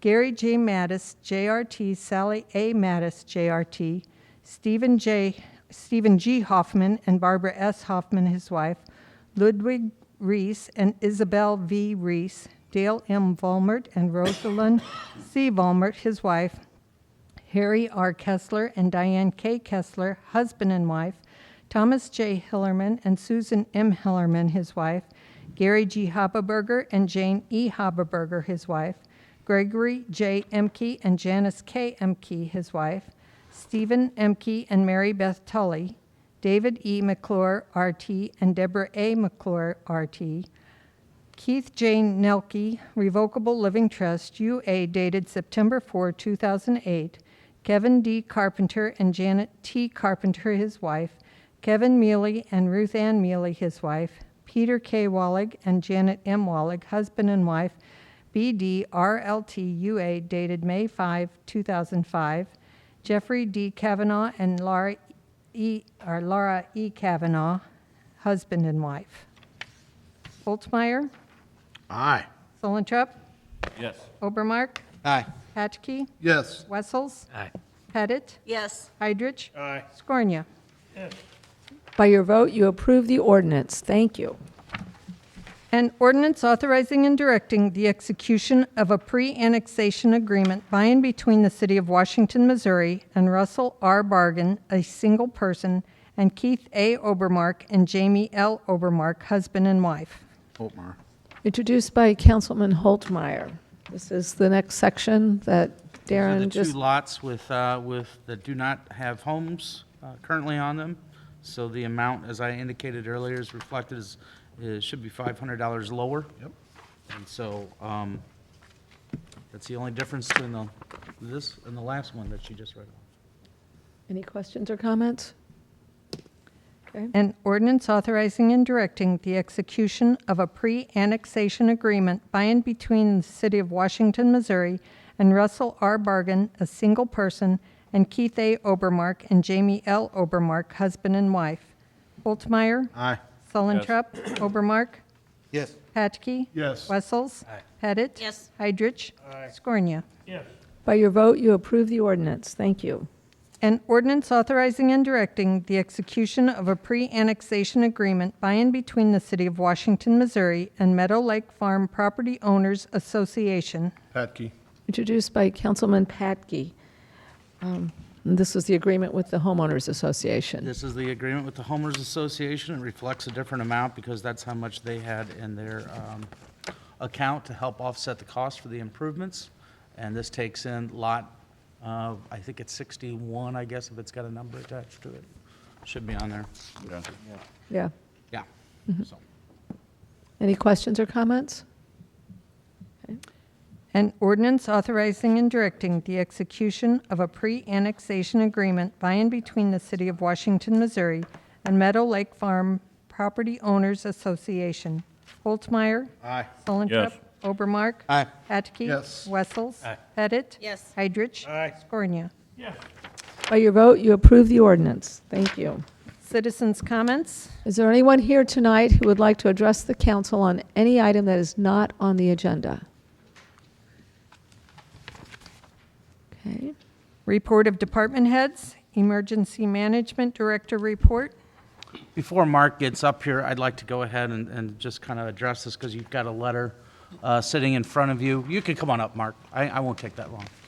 Come on up. Mark's been working closely to go ahead and cover this for the city, and so I've kind of put together kind of a summary. We had a meeting this morning. Unfortunately, Mark had to be down in St. Louis covering for the EOC down there to give those folks a break, and through our cooperative agreement. So,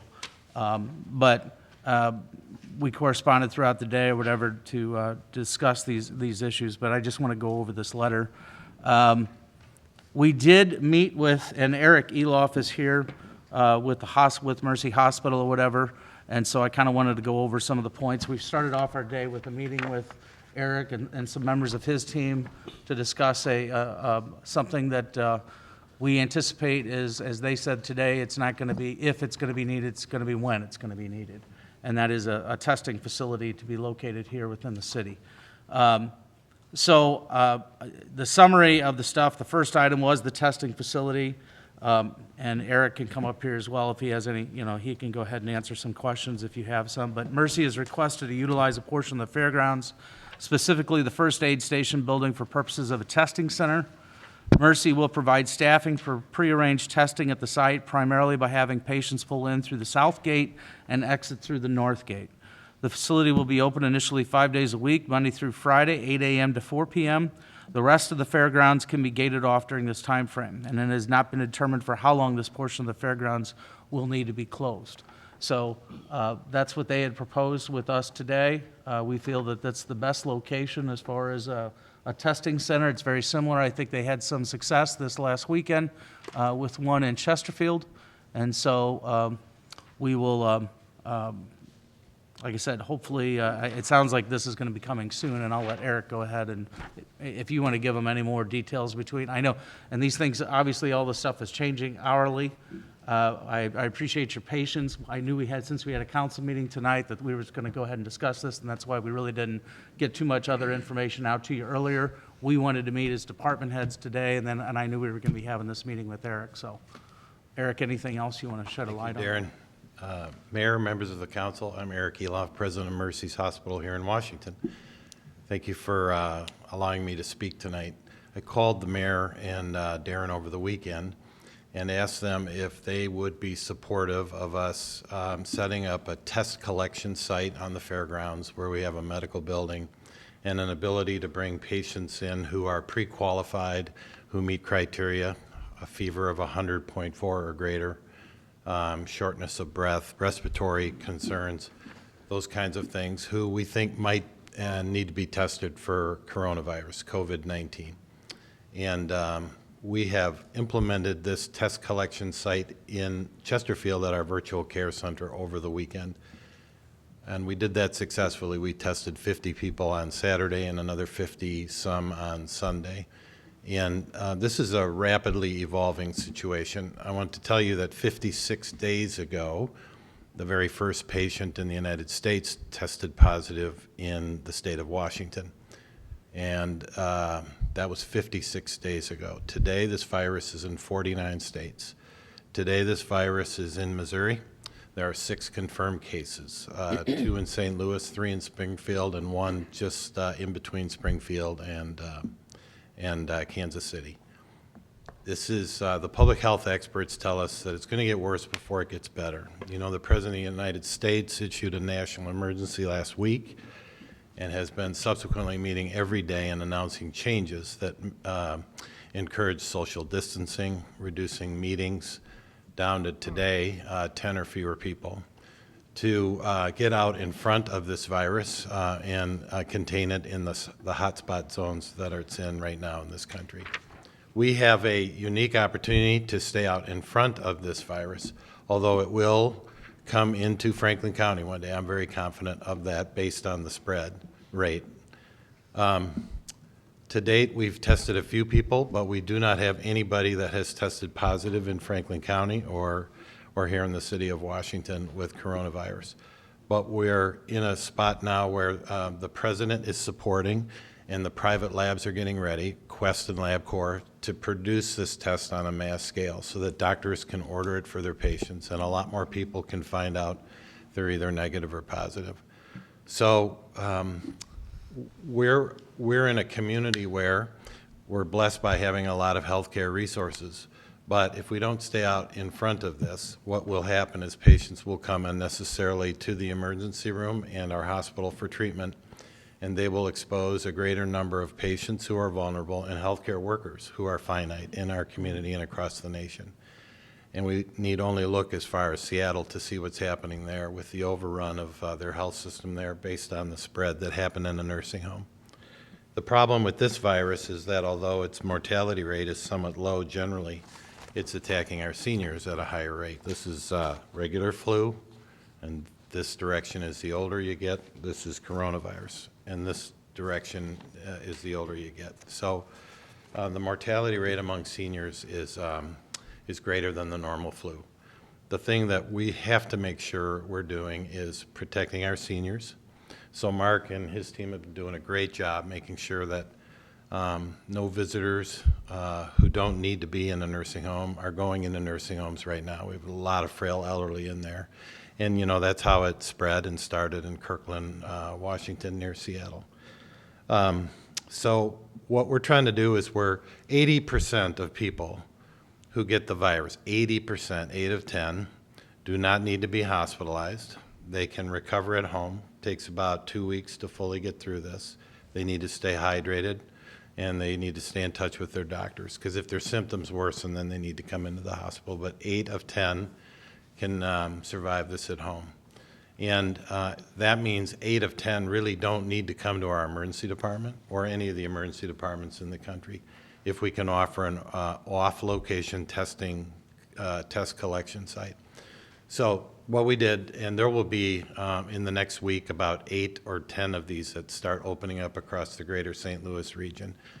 SSM, Barnes, Mercy will all open more. We'd like to open one in this community so we can get our arms around who's got it in Franklin County so that we can isolate them, ask them to stay at home, stay in touch with them, help them get better so that they're not going out and exposing more people. How it works is people, at least in the virtual care center over the weekend, and what we would propose is people would call a line 24/7, report their symptoms. A nurse on call would say, you qualify to get this test. Here's what time I need you to show up at the test collection site. And we staggered those appointments every 10 minutes. And so we never had a stacking issue of cars. We had the deepest stacking issue was 5 cars at any one point in time over those 2 days over the weekend. So we pre-qualify patients based on, do you have a fever? Do you have respiratory concerns? Do you have an underlying health issue like pneumonia, COPD, emphysema, something like that, cardiology issues? Have you been traveling in a hot zone area in the country now or outside of the United States? And if you pre-qualify, I want you to come to this test collection site. You'll stay in your car.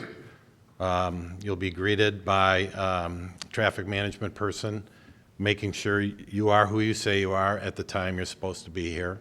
Then you will be sent, drive up to an area where nurses who will be garbed in protective equipment, which includes a mask and a screen over their face, and of course gloves and a gown, who will do a swab, a nose swab and a throat culture. Put the culture in a test kit, put it in a locked refrigerator in our test collection site, and then 4 times a day it will be picked up by a courier and sent to Quest or LabCorp for processing. Takes about 2 days. At no time is a member of the public at any kind of a health risk here. It's very contained, and it's very driven to shunt these patients away from the health system and collect this specimen in the community in a way that it's safe and allows us to identify who's got it, who does not. The county has been very helpful too in making sure that we're following all of our public health protocols right now around social distancing. around visitor access to frail patients. So we're going to revise our own visitor policies here. You'll see we're going to tighten up the number of people who can come into our hospital where we have very sick people, that sort of thing. It's just important we get out in front of this, because if we can lower the curve, lower the spike, that'll give us more time to address people who contract COVID-19 and not have everybody rushing to the emergency department and the hospital. So that's the idea. I got support verbally from the mayor and Darren. They know that we have to do this to make sure that we're staying out in front of this, and we would also ask for your support tonight. Available for questions, but I just want to give you that preamble as to the why. Hopefully that's helpful. Council, an additional comment. It's important, the remote testing. Why don't you come to the mic, Mark? Thank you. I was trying to keep my social distance. He's back. He's back. So my social distancing. Okay. It's important to note that the remote testing keeps those who are potentially ill out of clinics in the hospital. We would have another whole dimension if our doctors' offices and our hospitals become sick. You know, that's a whole compounding issue. Eric, is there enough test kits available? Steve, there are now for this sort of pre-screening. There will be more hitting the market soon, so that in the future I expect doctors will be able to order this test more routinely like they do any other kind of lab test if they believe their patients need to be tested. Right now, all the tests are being coordinated through the State Health Department and the Centers for Disease Control. At some point, the federal government will release that restriction and allow commercial labs on doctors' orders to order this test. There aren't enough kits in the market just yet, but we're told they're arriving. So a person goes out and they get tested, and you say they check it 4 times a day, and then they leave, and it takes 2 days to do a complete test? Right, it'll take about 2 days to get the result. In the meantime, they're told to quarantine, stay at home, do not go out, do not let anybody in. We'll keep in touch with you on the result of your test. If it's positive, we'll ask you to quarantine at home, check your symptoms, see if you can manage this at home, because 8 of 10 can. Mm-hmm. If your symptoms worsen, we'll ask you to come into the emergency department in our hospital. We'll be aware you're coming, so the team we'll meet the patient with some protective gear. We'll put them in an isolation room and give them the care they need. And an isolation room in our hospital is a room where no one else goes in except the staff treating the patient, and it's a negative air pressure room. So as doors open in and out of that room, the air does not leak out into the corridors. It stays in the room and is vented up through the vent shaft on our ceiling. And we'll treat that patient until they get better. Now, if it's a senior citizen, our concern, of course, is life and death at that point. We've got to keep this virus out of the nursing homes.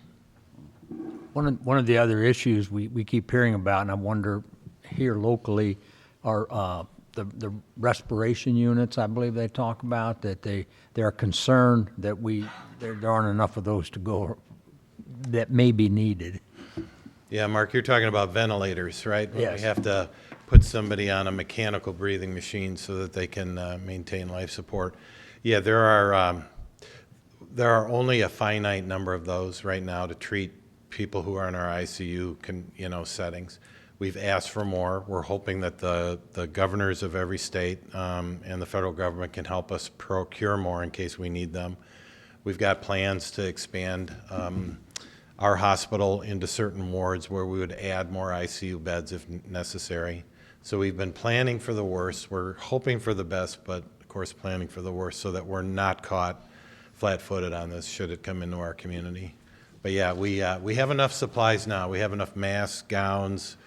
We have everything we need to treat the population today, assuming that we can manage, the number of patients that are exposed in our community. And the health department at the county, and Mark here at the city, has been very helpful in getting the word out about, hey, now would be a time for everybody to hunker down and not do a lot of social things together. And we're serious, not shaking hands, maintaining your distance, watch out for coughs, sneezes. This virus is transmitted through droplets from a cough or a sneeze, that if you're within 6 feet of somebody, there's a reasonable chance those droplets are going to get to you before gravity takes over and they go to the ground. So be careful around people that cough and sneeze in the meantime. And, you'll be hearing about more schools closing, just like you're hearing about nursing homes being shut down right now against people who don't need to be in them. Just until we can get through this and starve this virus from trying to get in great measure in Franklin County. I hope that makes some sense to you. I don't mean to be alarmist, but here's the thing. Someone once said, with every pandemic, people think that what you're doing before it arrives is too alarmist. And then after the pandemic, everyone realizes you weren't even effective enough. So we're kind of in that spot where we want to get out ahead of this thing and caution people to use really smart public health recommended strategies around social distancing right now. In my own company, we're not meeting anymore in groups greater than 10. We're doing most of it by telephone conference right now to get the work done.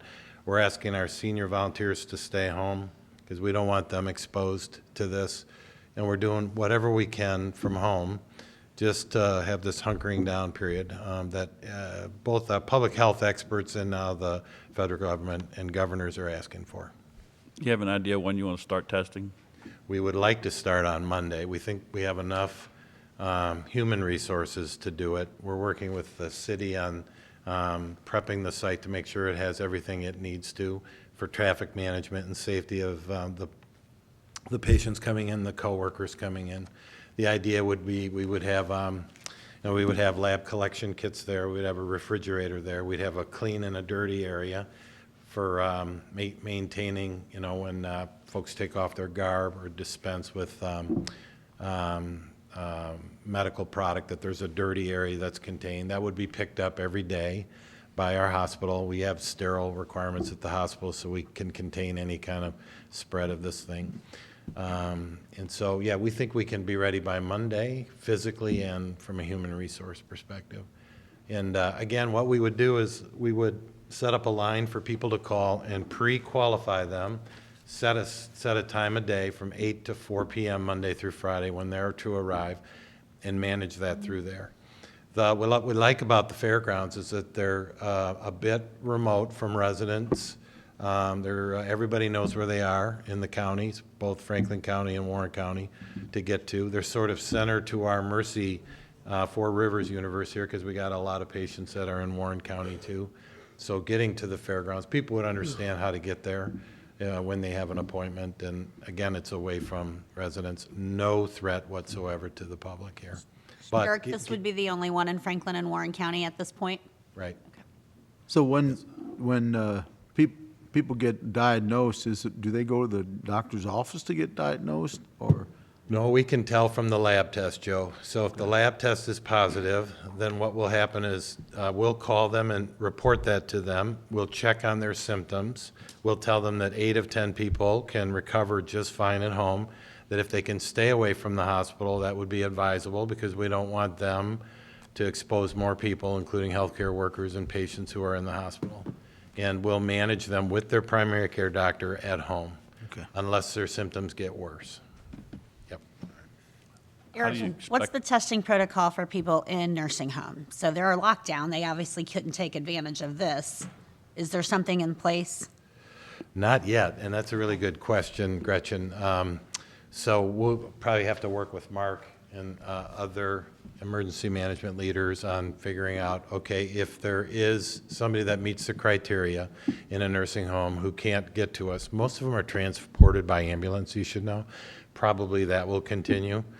And we'll bring them into our EMS through our emergency department and test them in the hospital, send that to a laboratory, and depending on their symptoms, either admit them into the hospital and wait for the result, or send them back to the nursing home if they can be managed there as well.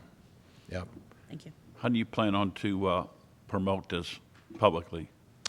Well, we would like to call the Missourian and the radio station, and if this is a go for Monday, we don't know yet. We'll know after a meeting tomorrow, Wednesday, a meeting on Wednesday, whether we have everything set for a Monday. And then hopefully maybe announce it through the paper and the radio station on Saturday, I think, so that people are aware of the number to call should they have concerns. We're going to expect an initial surge of phone calls because people are going to wonder, should I get the test, should I get the test? And so we're going to have quite a bank of people ready to answer those phones around the clock, because it's really important. We're not sending people who are not symptomatic for this test right now. We really got to get to the ones who are symptomatic. You can have a false negative. This is why. If we sent the general population in for this test and you don't have symptoms yet, the doctors tell us and the laboratorians tell us you can have a false negative, which means the test hasn't picked it up in your bloodstream yet or in your mucous membranes yet to tell you you've got it. But it could be latent, and within 7 days or so you could get it.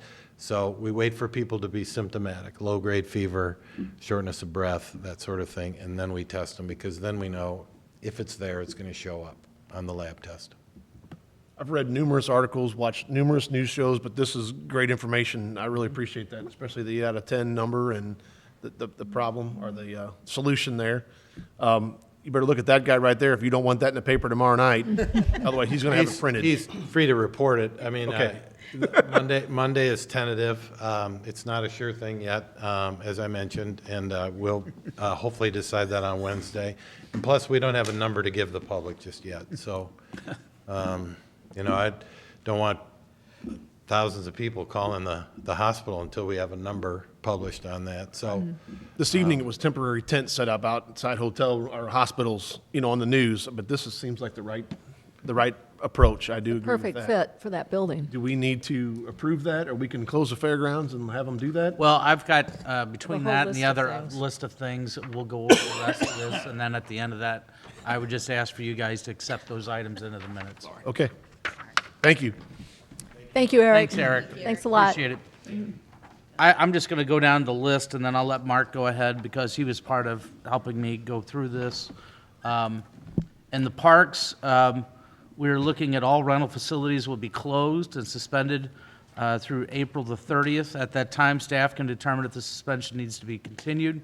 But all activities within the parks, such as organized sports, that includes baseball, all those things, will also be postponed within the park system during this time. The senior center, it's my understanding, is closed, correct? Correct?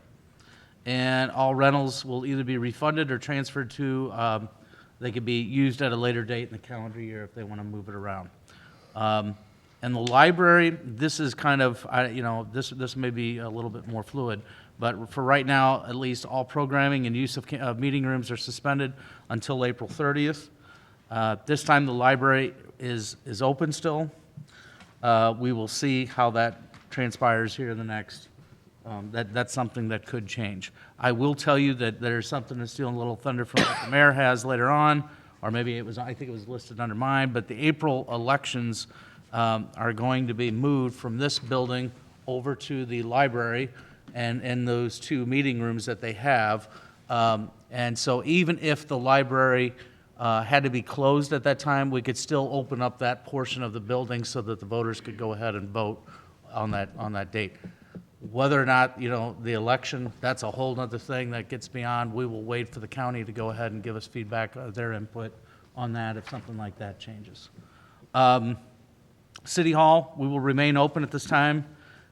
Staff meetings with outside parties are discouraged throughout the month of April unless dealing with COVID-19, just like we had to have a meeting today. But city council meetings and other board meetings will continue to take place. It should be noted that even with the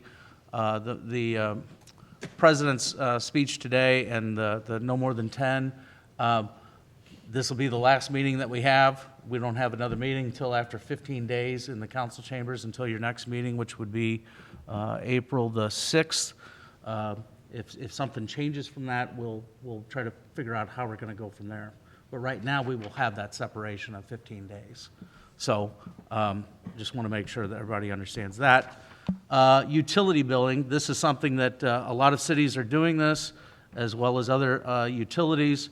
During the next month, the city will skip the shutoffs for overdue accounts to provide relief for our residents, if there are some out there that are set up for a shut-off or whatever, we will just skip that this month and try to work out another form of payment with them over the time frame. That's taking also, like I said, a cue from the other utilities at this time. We will be taking precautionary measures through the use of gloves, masks, and other sanitizers. Social distancing, as we've already talked about, is already in place. For example, we had our regular department head meeting in the council chamber here rather than upstairs in the Marbach room.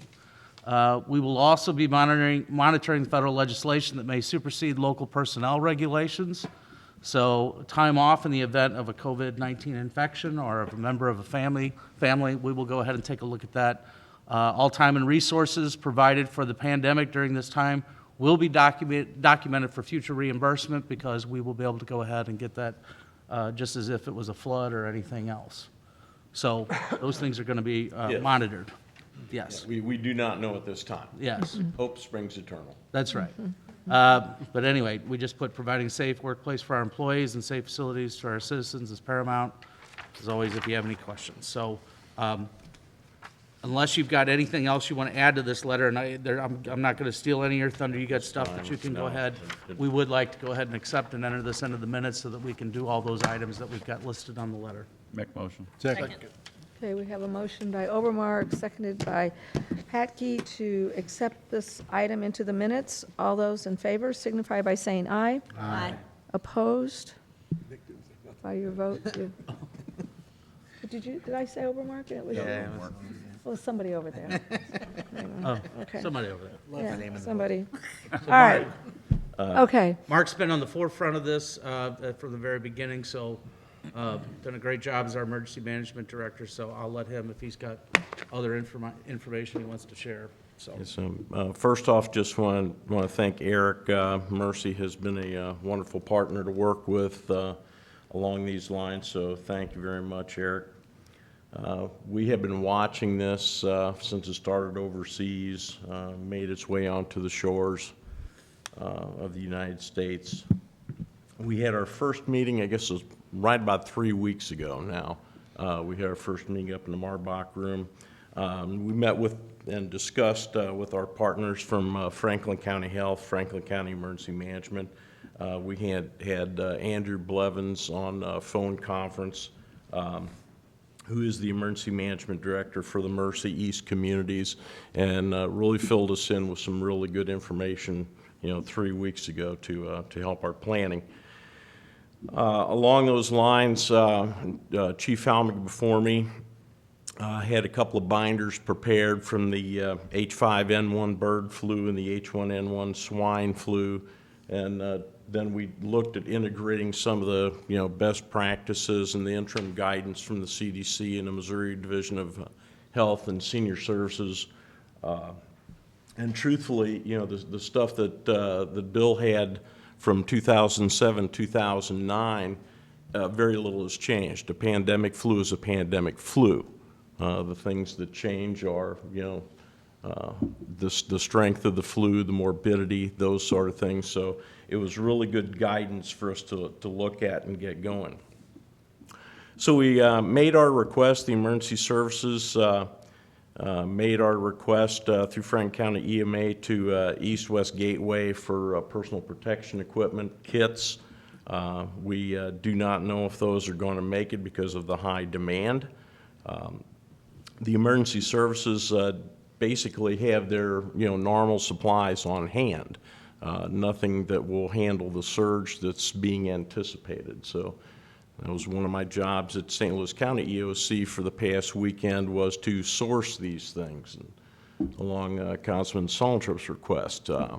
This afternoon I was tasked with sourcing more test kits from private labs, from private vendors, trying to get those resources into the greater St. Louis area. So, beyond the surge, in the meeting we talked about within the city preparing for higher absenteeism, recognizing, that we could easily have, 50% or greater absenteeism, throughout this. So we looked at that, and department heads preparing how to handle that, and we looked at best practices as Eric talked about, best practices for avoiding the flu. We talked about cross-training to make sure that other people within offices, knew other people's jobs. We talked about telework, the possibility of folks in the city working from at home. And then we spent a great deal of time talking about critical service such as police, fire protection, dispatching, water, sewer, trash collection, those critical things that have to happen every day, and how we're going to handle that. Trash collection, you might be able to put off for a very short period of time. It's undesirable, and the results of that would be worse than trying to continue, most likely. So after those critical services, we looked at following the CDC guidance and different actions, and they, as you've seen through the nation, in Missouri, they change based based on the trigger points of how many cases there are in the state, community, et cetera, when they start moving into the community. So Eric had some of the best and sound advice, and he did it far more eloquently than I. Without a vaccine, the best strategy, found from science and history is to do these, non-pharmaceutical interventions and social distancing, hand washing, those sort of things. So you look at some of the history. If you want some interesting reading, go back and look at 1918 Spanish flu in St. Louis, and how the actions of doctors recommending the city shut down really reduced the death rate in the St. Louis community versus other major cities at the time, Philadelphia, Indianapolis, New York. So it's effective. And we need to remember that, it's not about us as individuals. We need to follow the rules, because if we ignore the rules, it's what about us as individuals infecting someone, down the line in our community. And I think we'd all feel bad if, based on me breaking a rule or whatever, I infect someone's aunt, uncle, grandparent, and they get critically ill. So it's a challenge we're facing, and we believe we're as best as we can at this point in time. Any questions of Mark? I may be going way over the top on this one. Has anybody talked about martial law at all? And martial, well, the president touched on it a little bit today, actually. Oh, he did? Yep. Mm-hmm. Talked about rules and the consequences of not following those rules. So, there are emergency powers. Actually, I forwarded the emergency declaration to the mayor and Darren to take a look at, just to be prepared, in case we get to the point we need to do an emergency declaration. And then those things do come into effect. It loosens up, emergency declarations. The main reason you see some of the feds and the states do it is it releases some purchasing policies, and it opens up purse strings. And that's essentially sort of what it would do for the city as well. That you don't have to follow normal procedures. Okay. Anything else? While I'm up here, I think John put out a really good thing today on items that should not go in sewers.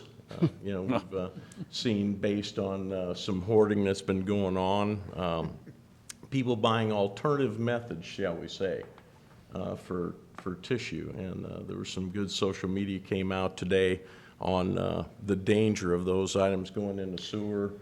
And then we have private sewer clogs, public sewer clogs, and the real possibility of our sewer workers out there having to deal with clogged sewers. And, now we have real exposure potential. And that is vitally important. Our sewer system cannot handle anything that is not toilet paper, human waste, those type of things. Kids being home tend to throw anything they want in the toilet. And with the potential of paper towels, flushable wipes are not flushable. We Well, they find flush, that but they flush, yes, but they they get don't clogged up all in the the time. sewer system, and we do run into an increased potential for backups. And I would imagine a sewer backup in your home during this situation is not a pleasant thing. It's not pleasant for the city to work in, and it does, open up our people to, potential harm's way as well. So it's very important that you do what you can. You can add to your list quilt blocks too, because that's kind of small.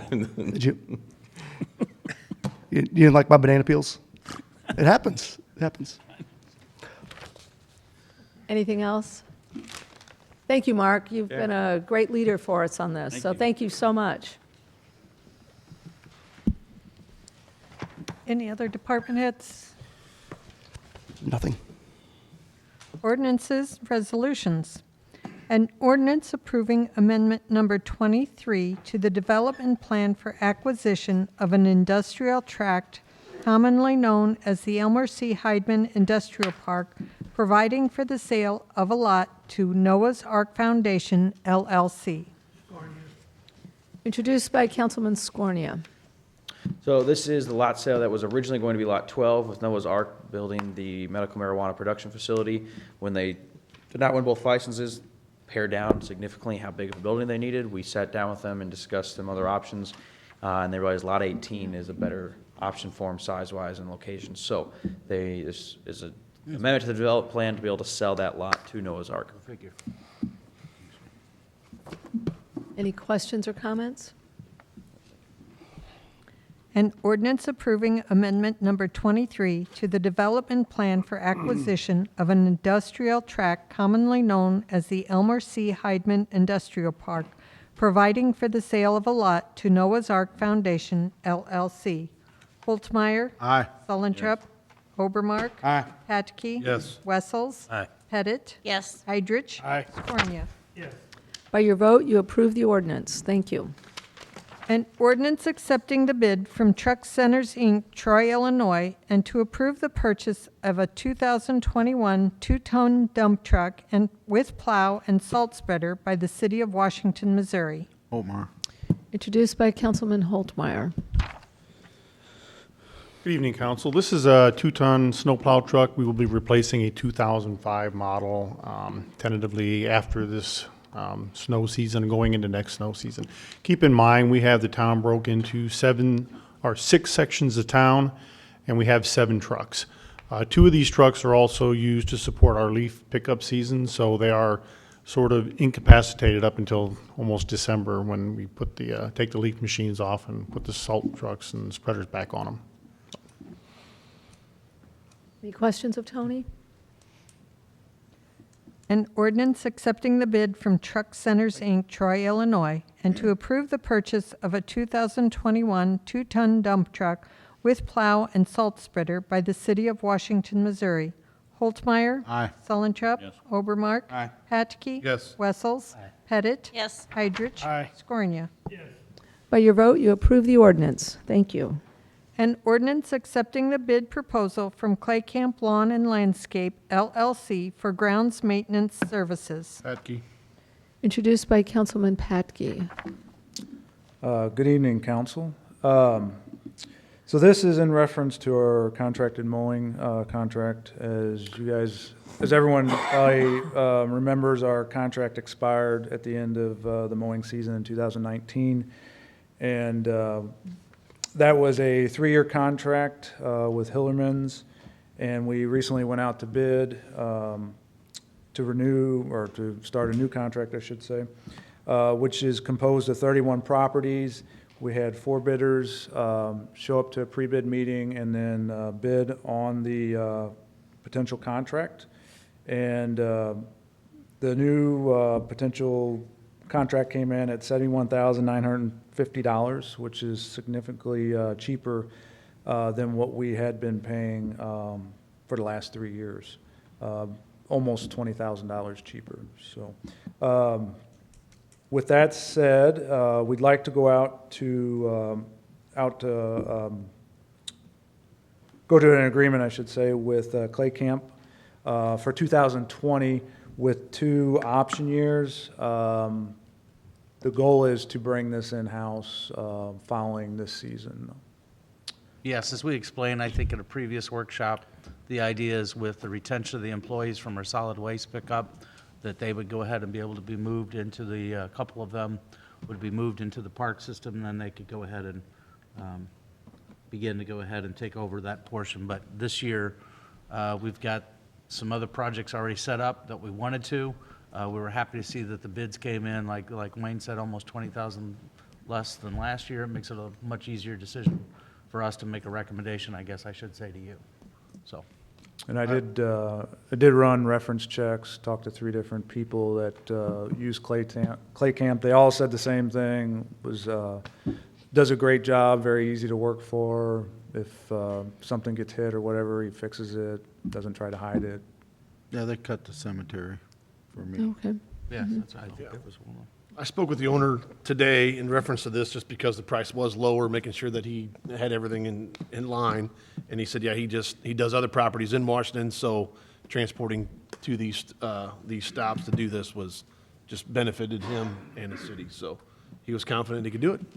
Yeah, I double checked I worked with him. He actually canceled a trip that he had because of this. I had to, get everything ready in a short period of time to get it on the council packet. And so I told him, I was like, I could have a lot of questions for you, as far as insurance and the bid bond and the type of equipment he had and references and everything like that. And so he wound up canceling his trip, which I thought was kind of impressive. But everything checked out. He's got the insurance and everything, so. Anything else? Okay. Thank you, Wayne. An ordinance accepting the bid proposal from Clay Camp Lawn and Landscape LLC for grounds maintenance services. Holtmeyer? Aye. Sullentrup? Yes. Obermark? Aye. Hatchke? Yes. Wessels? Aye. Pettit? Yes. Heydrich? Aye. Scornia? By your vote, you approve the ordinance. Thank you.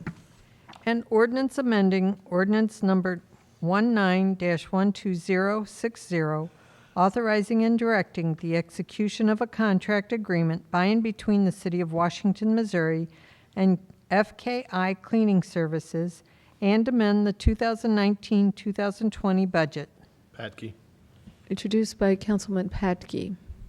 So I think, as many of you know, recently we had a city employee, a building maintenance employee that retired from the public, and he was cleaning the public safety building. And so back in 2019, we went out to bid for the cleaning in the library, and we received 1 bid from FKI Cleaning. And they've been cleaning the library since July, and they've been doing a great job. Nelson verified that today at the department head meeting. I've asked Nelson several times. They're very happy with the cleanliness of the library and the job. So. And at the same time, we went out to bid for the library. We also got bids on this building, public safety building, and some various facilities in the parks. With that said, as you can see in the letter, the bid for the public safety building is $480 a week, with $29,960 a year. The previous employee, what he would be, or what that person was making, this, even if we include the passenger depot and the farmer's market, this would still be less per year than what that employee was making. And I went out, I put this into an ordinance. I worked with Darren on this, and then come to find out we probably could did an internal budget amendment and move funds around from one line to another, from salaries and wages to contracted services. But regardless, we did it this way. And I know we are not, what I gave you in the letter was for a year. Now our fiscal year ends September 30th, so the way I figure it's probably about 18 weeks or so of FKI services, which would come to about $18,000 plus that we would potentially be paying FKI to clean the public service building this fiscal year. So I just wanted to make that clear to everyone. So we're looking for your approval to accept FKI's cleaning bid of the farmer's market, passenger depot, and public safety building. The only thing I would just like to add with Wayne's comments is that this is something that we brought to your attention the first time we proposed this contract, was the idea that through attrition, we would go ahead and add on these extras, and that's the reason why we asked them for these additional bids to go ahead and do that. So at the time, we had 3 custodians, and I think now we're down to 1. So this FKI is really wanting to step up and go ahead and do this contract, so we think this is based on their past performance and what they've done so far. We think the public could be better served, and it's a much more efficient route. And the one employee that's left would still clean this building and then do maintenance for all 3 buildings. And we will have to see how that works out too. Yeah. Because I don't want to get him over his head as well too, because that's a lot to ask. So we'll see. And they were the only bid on this when we went out for At the bid. time, yes. And if you'll remember, one other thing, they did give us bids on cleaning services for the other facilities whenever we rent those, so that people can go ahead and pay for that. They can, and then that cleaning fee is already charged. They go ahead and they'll take care of that. So if you do a rental out at the auditorium or, senior center, et cetera, your fee includes that. Anything else? Okay. An ordinance amending ordinance number 19-12060, authorizing and directing the execution of a contract agreement by and between the City of Washington, Missouri and FKI Cleaning Services, and amend the 2019-2020 budget. Holtmeyer. Aye. Sullentrup. Yes. Obermark. Aye. Patke. Yes. Wessels. Aye. Pettit. Yes. Heidrich. Scornia. Yes. By your vote, you approve the ordinance. Thank you. An ordinance authorizing and directing the execution of a airport hangar lease by and between the City of Washington, Missouri and KJC Aircraft Services, LLC. So, Introduced by Councilman Scornia.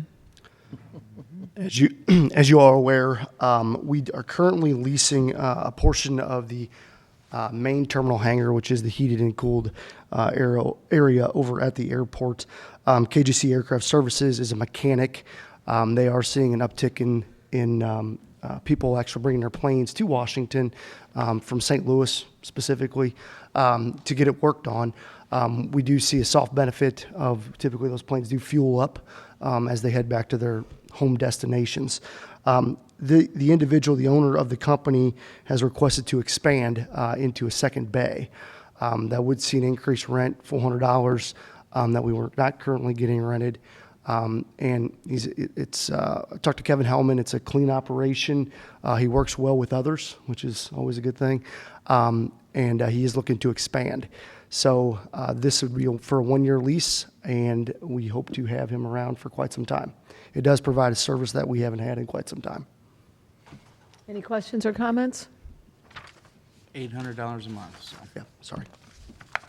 An ordinance authorizing and directing the execution of an airport hangar lease by and between the City of Washington, Missouri and KJC Aircraft Services, LLC. Holtzmeyer. Aye. Sullentrup. Obermark. Aye. Patke. Yes. Wessels. Aye. Pettit. Yes. Heidrich. Aye. Scornia. Yes. By your vote, you approve the ordinance. Thank you. An ordinance authorizing and directing the execution of an airport hangar lease by and between the City of Washington, Missouri and Washington Aviation, Inc. so drop. Introduced by Councilman Sullentrup. Again, as you, I believe, are aware, Western Aviation does still own a plane that is located in the heated and cooled hangar, specifically T3. It does share the same essential space as what our mechanic is in a different location. This is a month-to-month lease for $400, and we could reevaluate this at any given time throughout that month-to-month lease. I am unaware of the situation with the plane, but I'm certain they're. I can go ahead and Thanks, comment Tim. to that. I did speak to the owner or whatever when I told him that this lease was going to be up to go ahead and be renewed. He had mentioned something that once tax season was over, that he was going to make a concerted effort to try to move the plane. But other than that, I mean, it's up to whenever he moves the plane. Okay. Any questions or comments? An ordinance authorizing and directing the execution of an airport hangar lease by and between the City of Washington, Missouri and Washington Aviation, Inc. Holtmeyer. Aye. Solentrop. Yes. Obermark. Aye. Patke. Yes. Wessels. Pettit. Yes. Heidrich. Aye. Scornia. Yes. By your vote, you approve the ordinance. Thank you. Commission, committee, and board reports. Preliminary plat approval, Weber Farms, Plat 3. Well, I'm glad we already spoke about this in detail, but again, this is the plat that follows the annexation from earlier. 27 lots, and it is the extension of Weber Heights Drive to terminate in an approved cul-de-sac, as well as the connection of Halls Green Road down to Staten, and therefore Rabbit Trail, which is required. The only conditions that we have are there were a couple easements that were not, or a couple sewer lines that were not in easements, so we made those notes. They surveyor and engineer had said they will fix that, make sure all the public utilities are in an easement, and then obviously before they get a final plat, they'll have to submit construction plans and do an escrow or performance agreement. Make a motion to accept it. Okay. Second. We have a motion by Sullentrup, seconded by Overmark, to accept this item into the minutes. All those in favor signify by saying aye. Aye. Opposed? By your vote, you accepted the item. Thank you. Preliminary plat approval, 905 East First Street, 10 Franklin subdivision. So this is a very simple subdivision. This is the old Dr. Farrell building at 47 and First Street. It actually used to be 2 lots just until a year ago, and then they thought they were going to sell it off as one piece, so they did a boundary adjustment. If you remember, last year we looked at this for them to erase that property line. Now the new owner will be one of the dispensaries that was awarded just once this property here, and so now they're coming back to subdivide it back to what it was originally. Any questions or comments? Motion to accept. Second. And we have a motion by Patke, seconded by Heidrich, to accept this item into the minutes. All those in favor signify by saying aye. Aye. Opposed? By your vote, you accepted the item. Thank you. An ordinance approving the final plat of 10 Franklin subdivision in the City of Washington, Franklin County, Missouri. Introduced by Councilman Holtmeyer. This is the ordinance that follows the previous item. Any questions? An ordinance approving the final plat of 10 Franklin subdivision in the City of Washington, Franklin County, Missouri. Holtmeyer. Aye. Yes. Sullentrup. Obermark. Aye. Patke. Yes. Wessels. Pettit. Yes. Heidrich. Aye. Scornia. Yes. By your vote, you approve the ordinance. Thank you. Mayor's report.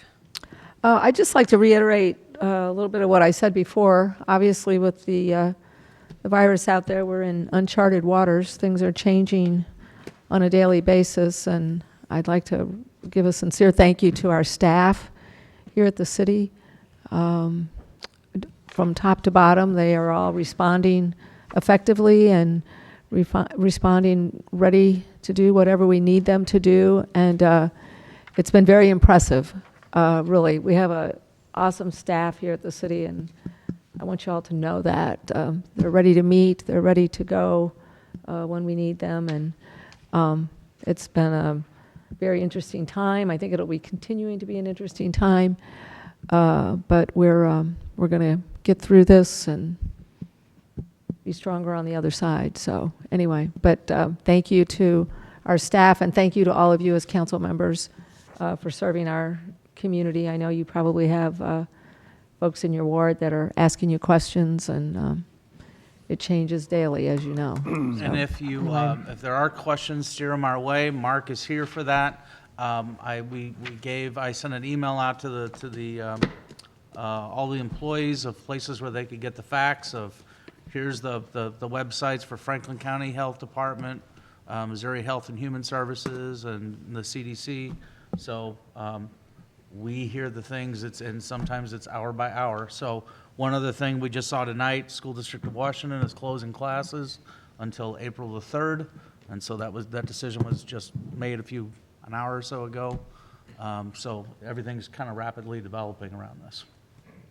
Yeah, it's exceptionally fluid. As I was leaving believing the St. Louis County EOC, the Department of Health of St. Louis County is just rolling out a public announcement that a third test has, come positive in St. Louis County. Once again, it's travel related, it's unrelated to the other two. So it continues to grow. Get the nail on the head. The biggest, best advice is the guidance we're getting from the CDC, official sources of information. So I'll update that tomorrow on the social media for the city to include all the newest and, numbers out there to call. So thank you. Okay, thank you, Mark. Wayne, did you want to say something? I probably should have spoke about this earlier, but the fairgrounds is almost ready. We did a lot of work out there today, grading, getting the gravel put into place. Cones are all out. Streets helped us get the rock there. They're bringing in some more cones tomorrow. We have the cones lined out throughout the fairgrounds, the kind of the path. The gates are locked right now. I was out there right before this meeting, so we're well on our way. I think we just have, for the most part, just to put up some additional tarps that they want, so we should be prepared when they're ready. Yeah, you guys acted quickly today, so thank you. So, City Administrator's report. The only, just a couple items. As for right now, we will still have the e-cycle collection event on April 18th. That would be at the Public Works Facility. That's an outdoor type thing. If something changes to where we have to ratchet it up and cancel that, we will, but for right now, it's still out there. I have been in contact with the chamber with regards to their use of our facilities. They understand that we had to close the stuff down. They're looking for some alternative locations. I think they've got the pigs that they got to go ahead and tag in tagging. April 18th, I think, because I think it was a conflict with this at the time or whatever. We're looking for a different location for that. I think we might be able to help them out. Possibly looking at the team track possibly as a possible location for that, because they can stack the cars up along West Main Street, et cetera. So, but that was just one extra item that we had. I think I mentioned earlier too that we have, that as of right now, all residents in Ward 4 will be at the library next month to go ahead and vote rather than in this building, and that's how they want to proceed forward in the future. So. We will do our best to go ahead as things change. We will go ahead and get you email updates, and I'll forward a text first and say, check your emails, et cetera, if there's something that comes up. I do have a couple of items for you in executive session. Council comments? I only have one thing I'd like to bring up. I'd like to wish Grandpa Joe a 60th birthday. Well, thank you. City Attorney's report. Public vote on whether or not to hold a closed meeting to discuss personnel, legal, and real estate matters pursuant to Section 610.021 RSMO. Holtzmeyer, Yes. Oh, yeah, well, yeah, he's gonna sit here. Volentrup, Yes. Obermark, Yes. Petke, Yes. Wessels, See what Pettit, happens when you get old? Heidrich, Skornia. okay. Thank you all for being